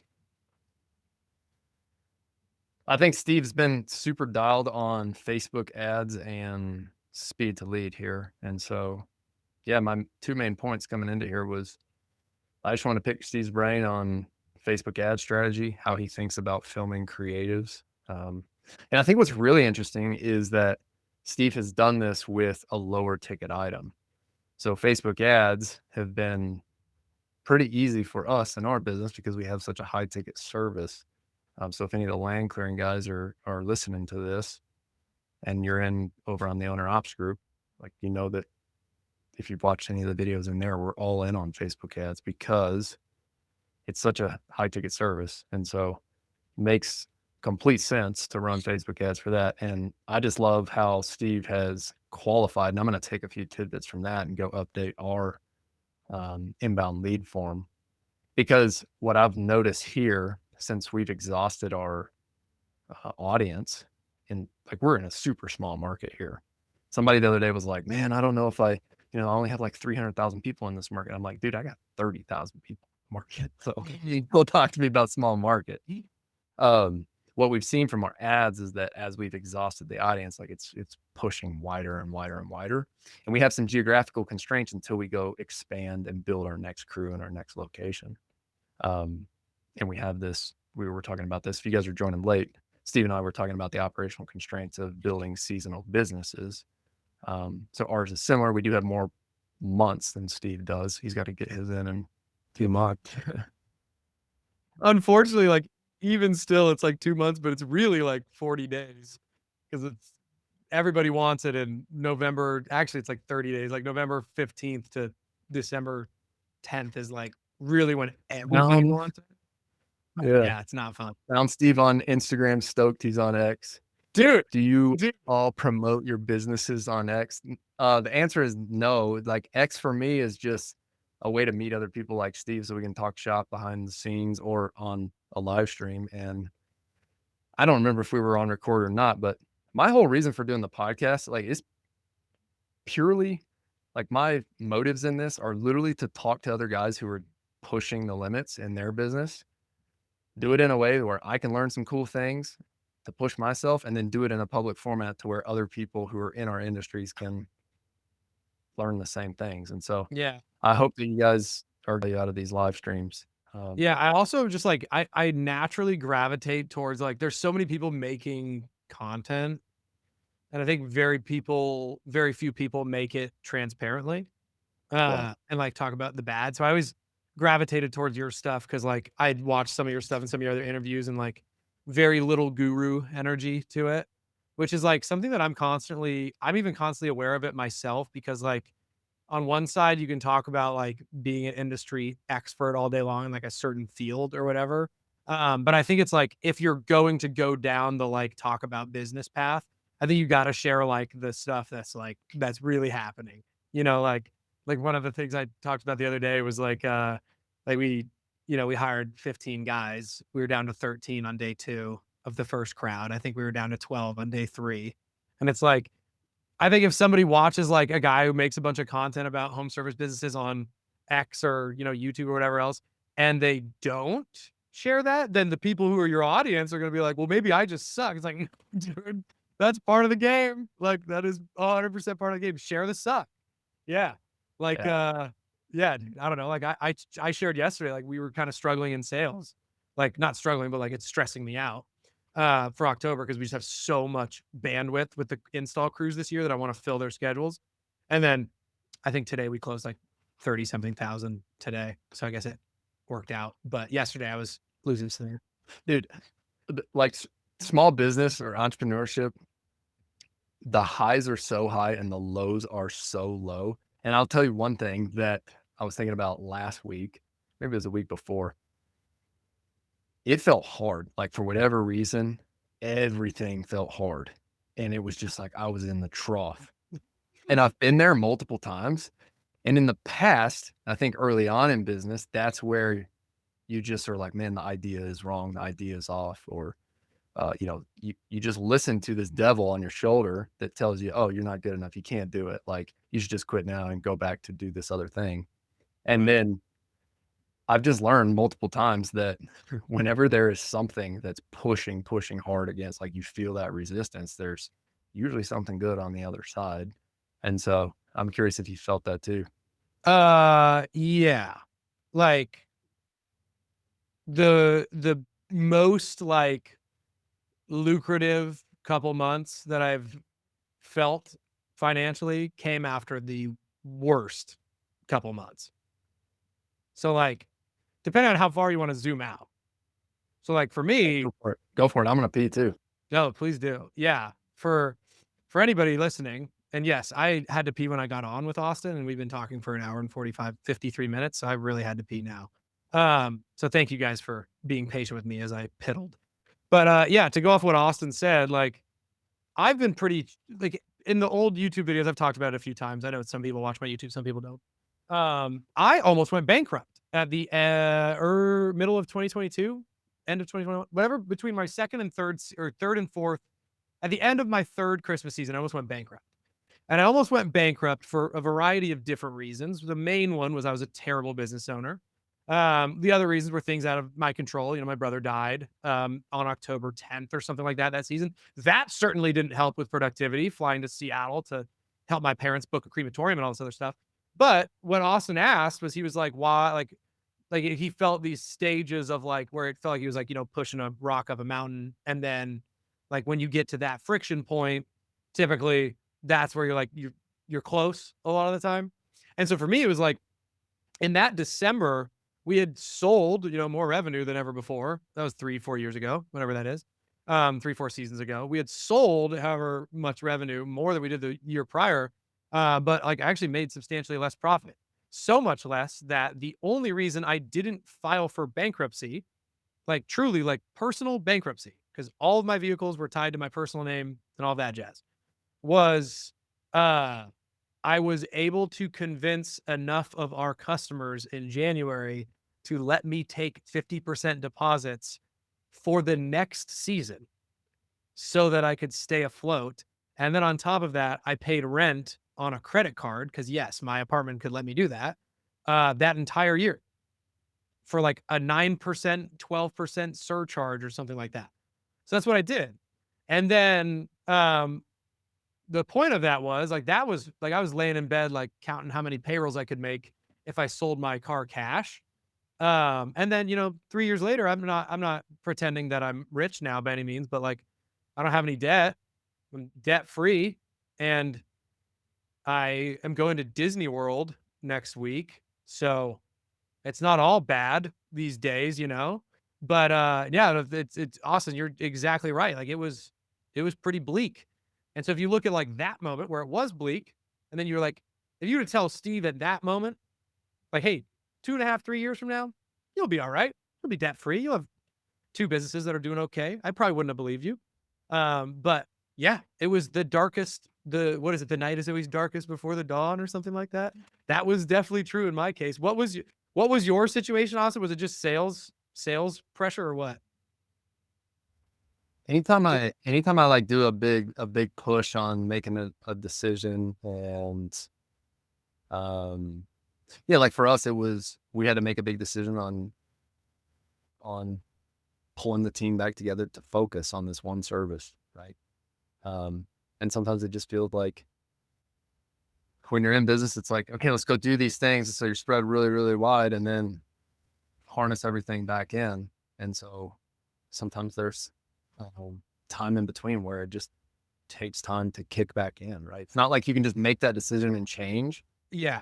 And I can only imagine like, and to your point, man, like there are so many other people on here who could talk about this and probably talk about this at a much greater magnitude. But even from starting the business as just like a solo owner operator, if you want to make a change, you can do that. You can flip. But then once you start hiring people and hiring a team, if you want to make a change, you have to now go make that change first for yourself and decide that this is the route that we're going to go, and then go deliver that message. And not only deliver the message, but do it in a way that gets buy-in to get the team back on board, and then be patient with the change to take place. And so, yeah. I For me, mean, I'm just learning, like, limit the amount of change, like pick one thing, go in and just do the freaking thing. yeah. And it's like, I mean, dude, in Fortune 500 companies, there's entire departments in charge of change implementation and management. Like, it's like, what? Yeah. Like, a lot of their job is like to like basically make like drastic changes and implementations easier on staffs. So, I mean, yeah, there's that. The other thing that I would like hit on too is like change is important if you feel like the writing's on the wall. I will say the other thing is like take home service accelerator, for example. We traded flat. Like our sales were flat from April. We had a massive month in May, and then we flatlined and declined in June, July, and August, or June and July.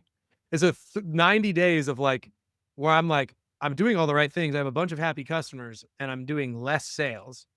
And then like got difficult, but I was like, do not change the offer. Do not change what we're selling. Like people are telling us it is changing their business. That people are telling us that this is sauce. And then, but in the back of my mind, I'm like, we need to do something different for me to get, whatever else. And then like, I kept listening to like, I kept hearing the replays of like the Hormozy videos talking about like change is so expensive and all of this stuff. Like you don't understand how expensive change is on your business. And all you see is the positives. You don't see any of the negatives. And I was like, okay, I'm just going to wait it out. And then like from that moment on, like the sales, like what ended up happening was my organic kind of took off. And so people like started watching my YouTube and stuff more, which generated a lot more like quality customers. But my point of that is like very easy to just like the second you plateau a little bit is like, oh, I need to go do something different. And I really like this young guy that's in my market. He's like maybe 5-6 years younger than me. He owns like an agency of some form. I'm not going to go into any more detail because people I know who he is. But he showed me the other day, and I'm not going to share anything about him, so there's no way you could trade it back to him.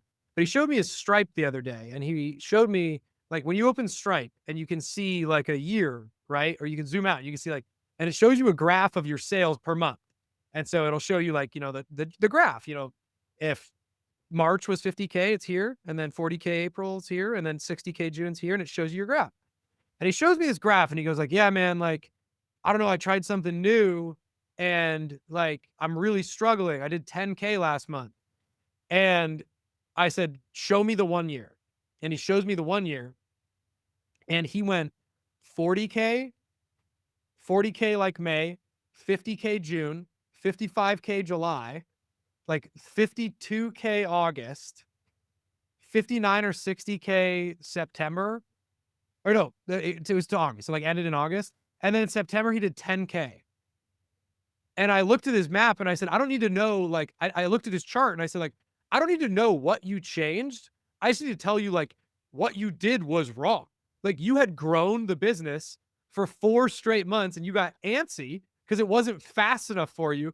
And you recreated everything. And then you did 10K the next month. So you had like, you essentially slashed by, I mean, basically like non-existent grow. Like you basically just went back to zero because you got antsy. And I looked at it, was like, I don't need to know the story. I said, were you profitable? Yeah. Were you like 30, 40%? Yeah.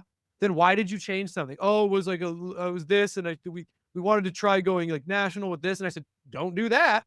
Like, you just grew for 4 or 5 straight months and then was like, time to go chase the new woman in the red dress. Time to go chase a new offer.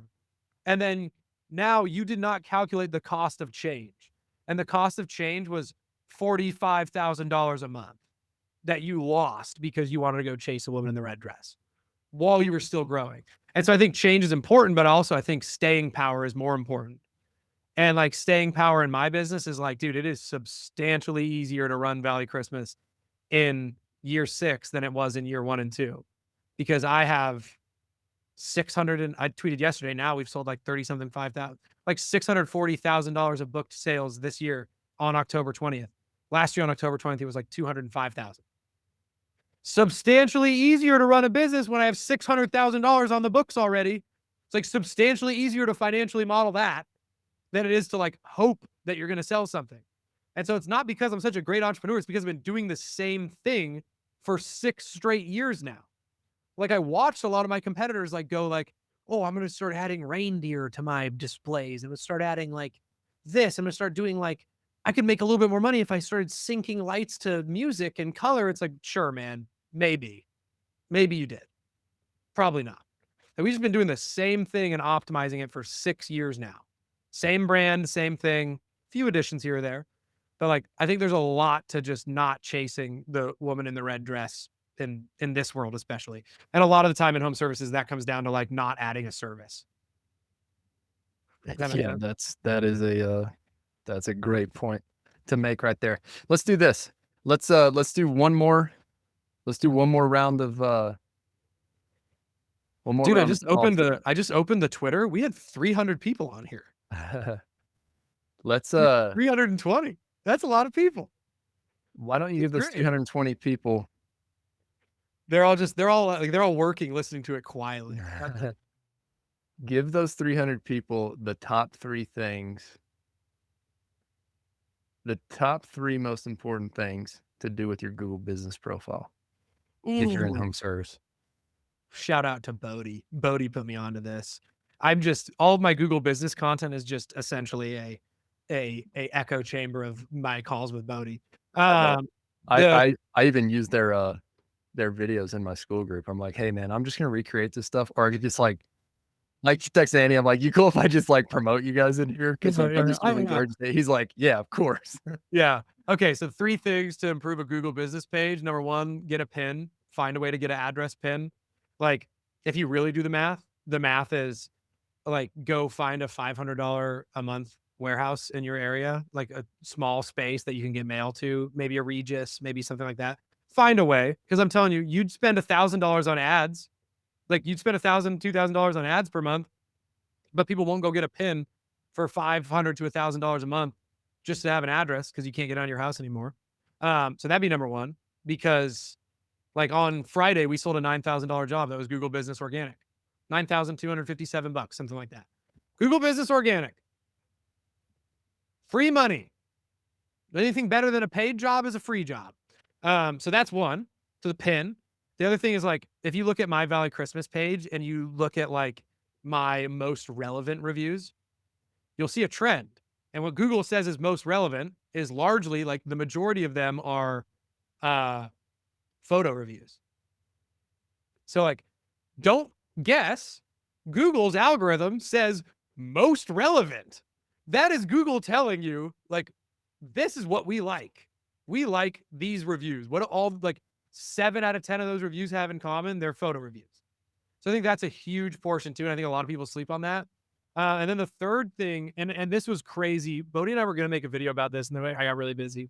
So I was ranking number 1, like 1 and 2 in all of Scottsdale, Paradise Valley, and Arcadia in my market for like Christmas light installation, commercial Christmas light installation, Christmas light installation in Scottsdale, Christmas light installation in Paradise Valley. The one term that was evading me was installers. So like Christmas light installers. For some reason, I just didn't have that keyword in any of my stuff. So I was like not ranking. And what I did was I made, let me I made like, and again, this is just like me sharing what worked for me. This is not necessarily advice, but maybe it'll just point you in the right direction.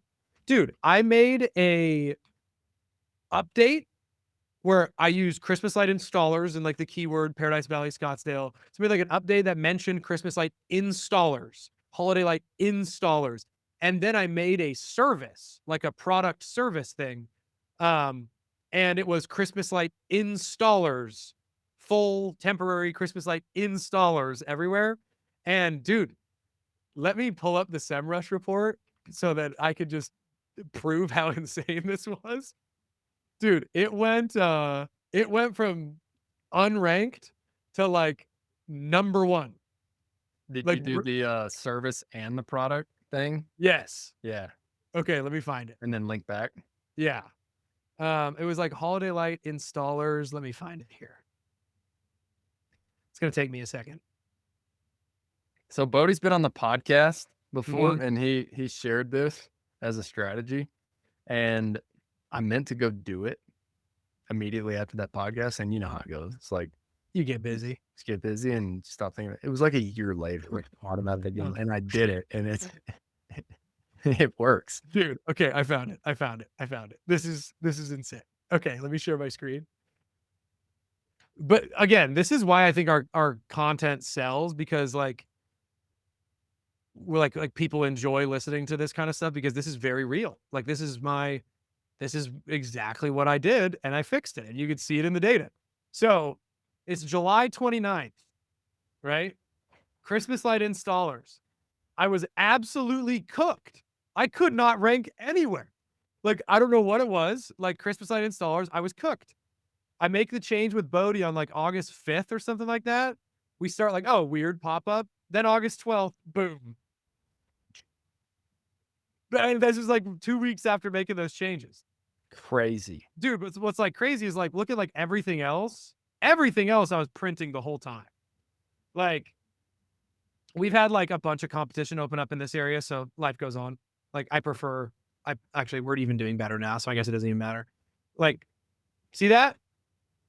Like, we're still cranking. Like, we started to lose some market share for a little bit there in one of these rankings. And then, like in July, we started to lose a little bit on this. What is this? Christmas light installation. And then boom, dude, I am number 1 and number 2, literally everywhere. So Does SEMrush give you like does it replace Ahrefs I don't even know. for keyword research? I don't know. I've just been a SEMrush guy. Bodie said something like I shouldn't use SEMrush. I don't know. I like what it looks like. I don't know. Bodie sent me a SEMrush report yesterday, though. So I don't remember what it was. I don't remember exactly what he said, but close enough. but that's what you use to track your Google Business Profile. Yeah, and then if I like have a call with Bodie and we're bored, he'll send me something. But for the most part, yeah. Nice. Anything else you want to share on Google Business Profile? No, the only thing I want to share is I'm really proud of this, even though we don't get any commercial work or very little commercial work. We get some bars. Can you see my screen? I think you have to add it. Yeah. I do love how we rank for commercial Christmas light installation. I do love that. And like someone came in and like started encroaching on my turf in September. Like, I don't know what happened, but then we start getting it back. We're back, but we're fighting. Like, I'm fighting for placement for somebody. So somebody else is doing some SEO out here or something, but I like where we're at. So They're listening right now too. I know. They'll probably do some, but you know, whatever else, it'll happen. People are going to find the info. Very few implement it, but people find the info either way. That's like the main things. Those are the photos, get a pin, and then, I mean, honestly, staying power. The reason I say staying power is so interesting is Valley Christmas Lights is the brand I've had for 6 years. Valley Premier Lighting is the new brand. Valley Christmas Lights ranked higher for permanent lighting keywords faster than the new GMB does. That's all about permanent light. So that's also an interesting thing, is like staying power Google really likes too. It's like Valley Christmas ranks really high for permanent Christmas light keywords, and Valley Premier doesn't. And that's all Valley Premier's page is built on, is doing permanent Christmas lights. So staying power matters too. So you have two websites for the two different services. Yeah, I operate them. They're same employees, completely different, separate backends. do you have this is in the weeds. Do you have 2 GHL sub accounts for that, or do you I have 2 run all pipelines. leads into Dude, 2 pipelines? Yeah, 2 pipelines. So we have a VPL pipeline and a VCL pipeline. Then we have a dedicated permanent light salesperson. Then we have 3 temporary lighting salespeople as well. How about this? 1 or 2 jobber accounts? 1 jobber account. It says Ooh. Valley Christmas / Valley Premier Lighting. I hate it, but operationally, I did not want to go down the path of the alternative. Yeah, it's a big lift. Yeah, It's a big lift. Yeah. And in the moment, it seems like, oh, it's not gonna be that big of a deal. It's actually gonna make it better. No, I knew it was going to slow down my sales team too much, so I didn't do it. Yeah. Yeah. Dude, Cool. I hope this helps some people. I hope so too. Anybody, do you all post Google updates frequently? I need to be better at it, to be honest with you. Same. I just bought a bunch of backlinks from Bodie and them, so that helps. I know that's like traditional SEO, but like I bought a bunch of backlinks from Stryker, and I just like the way they do business. Is it going to make a difference for me? I don't know. It probably will, but I like the way they do business, and I like, if I'm going to do SEO stuff, I'm going to do it with Stryker. Yeah. But again, like most of the SEO can be DIY'd until you get to the point where you can afford Stryker or you can afford companies like that. And that's a distinction that a lot of people don't seem to understand. It's like the only reason I'm using Stryker is because like we're going to do $1.1 million in sales in 2 months, 2.5 months. Well, it's that, or like, I think if you have cash to invest, it could be good. That's what I'm saying. Could It's be like, good right out the gate. yeah. Oh yeah. Like if yes. So like, if you came in and you had, and you have a nice little war chest that you're allocating Yeah. to business, Yeah. sure. You know what's funny is maybe it's just like, maybe it's, I don't know, my audience, whatever else. Like I tend to attract much more of like an owner op and like bootstrapped business owner Yeah. than I do like guys going to, now last couple of months it's changed a little bit, but a lot of my audience resonates with the fact that I built mine with like no money. So that like kind of resonates with my people, but plenty of ways to skin a cat. I don't know. I do it that way. So let me ask you this though. If you come in with cash, but you only have enough to, let's say you got like 36K marketing budget, where do you allocate that right out the gate? And you're starting from ground up. 3K a month. How do you allocate that?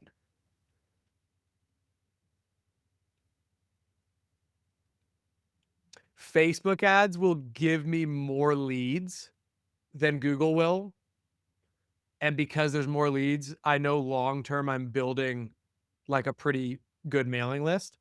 I would go, let me do the math. I would go DIY Facebook ads at $50 a day. That puts me at $1,500 a month.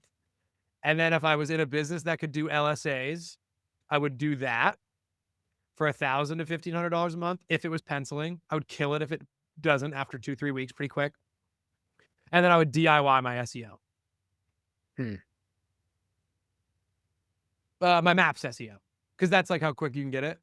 That's what I would do, because the way I look at it is like, yes, I'm paying for most of those leads up front, but what's more important to the SEO long term? It's unique reviews and frequency. So if I look at it that way, yes, can I sign up for Bodie and them for like $2,500 a month? Yes, but with $3,000 a month, I think you're better off getting your pin, getting your spot, flooding with photo reviews, because you're getting frequency of jobs faster than you would be the other route. What do you think? I would for sure drop a Google business profile at a pin. Yeah, No doubt about it. it was free. So Yes. And if I had to pay for an office address to get that, I would do so. yeah, Yeah. Like find a, I mean, office real estate after COVID is, you can make a deal, right? People have offices open in the crappy office park. dude, I have a Scottsdale legitimate warehouse, and it is not very expensive by the Yeah. airport. Okay. Now, people in New York or whatever are laughing at me, but yeah, where I'm at, it's I would get the Google business profile for sure. I would go print 500 flyers with my service and phone number on it, and I would knock doors until I got, well, I would flip same with you. I'd flip $50 a day of Facebook ads on The only issue, and curious to hear your feedback on this, I think your Facebook ads convert way better after you have Google business reviews because people end up going and Googling you.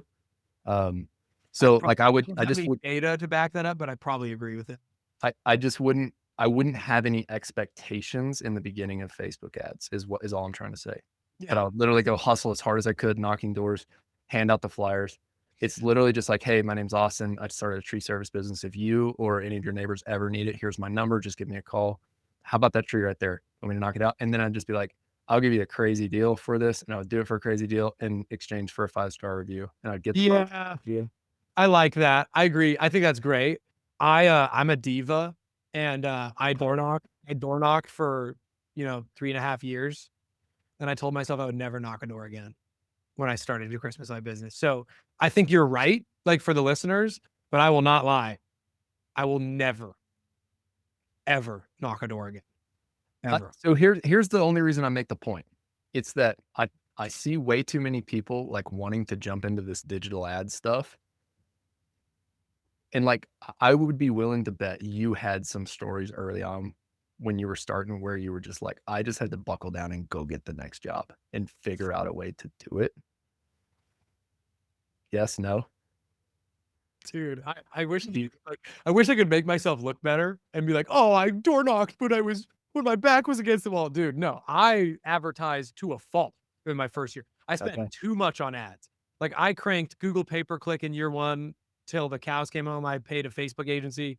They weren't even good. They're not even in business anymore. So that'll tell you how good they were. Google pay-per-click was like all of my business, all of it in year 1. And then it just kind of snowballed from there. Nice. But no, as far as customer acquisition, it was never for Christmas lights. It was never. Now for junk removal, I said yes to a few jobs I absolutely should not have because I was broke. Like that was real. Like cleaning rat infested alleys for $500 with snow shovels and like having to put like the little clothespin on my nose. Like, yeah, those were my like trench stories, but never door knocking. My trench story is like, I've been seeing this girl off and on for a little bit this last month or so, but she was asking about like, you used to pick up people's trash. I didn't. Like, I was telling her like, dude, I wasn't a junk removal guy because like, I wasn't getting like nice fancy junk removal jobs. I was picking up people's trash, like hoarders' trash, for like 2-3 years while trying to make rent. Like, because I didn't make a lot of money in Christmas lights till like year 4 or 5. So in the off season, I was picking up people's trash. Like, dude, like I was moving heroin needles without PPE. Like, gross. Like, I was roaches. I was like the nastiest people you'd ever see in your life were watching me pick up their trash as they were getting like about to be evicted.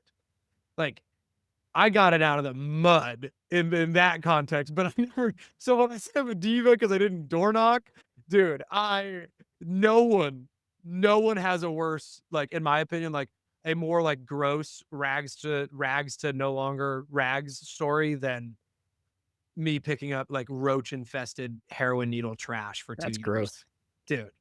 That's gross, dude. And we didn't know this about you. Whenever you said earlier that you were the girl asked you if you were the trash guy. I didn't. Yeah, I was a dude. Junk removal was like a big deal to me for like 2.5-3 years. Dude, there's one, I'll never forget it. We get to this lady's house. She's big old fat lady. She's like it looked like she was getting evicted, like whatever else you want to call it. Like looked like she was getting evicted. She was very upset, whatever. She was clearly on the hook for the trash at her place. And she had not taken her garbage out in probably a year. So what she was doing was every time the trash was going out, they had like a cement wall yard and an alley. So it was like their house and then the cement wall, and there's probably a 5-foot gap. And she was just putting the trash bags in the alley for a year. And so a year's worth of household trash in Arizona 110-degree heat for a year was adding up. And I was like close to, this was when I was paying rent on a credit card. Like this was down and out. This was 2021, 2022, early 2022 maybe. And she was like rude to me about the quote. And I was like, okay. And she like beat me up on the price, and I let her beat me up on the price because I was so broke. So I did this entire alley clean out for maybe a couple $100. And like, I'm picking up garbage bags that have melted in the sun for a year. And like the trash is falling out of the bottom. The juices are like dripping down my arm, into my armpit, down my shirt. Like the smell is like the worst smell I've ever smelled. Rats are running out of the bags, like giant rats are running out of the bags. And I remember like being halfway through and being like, oh, I went to college.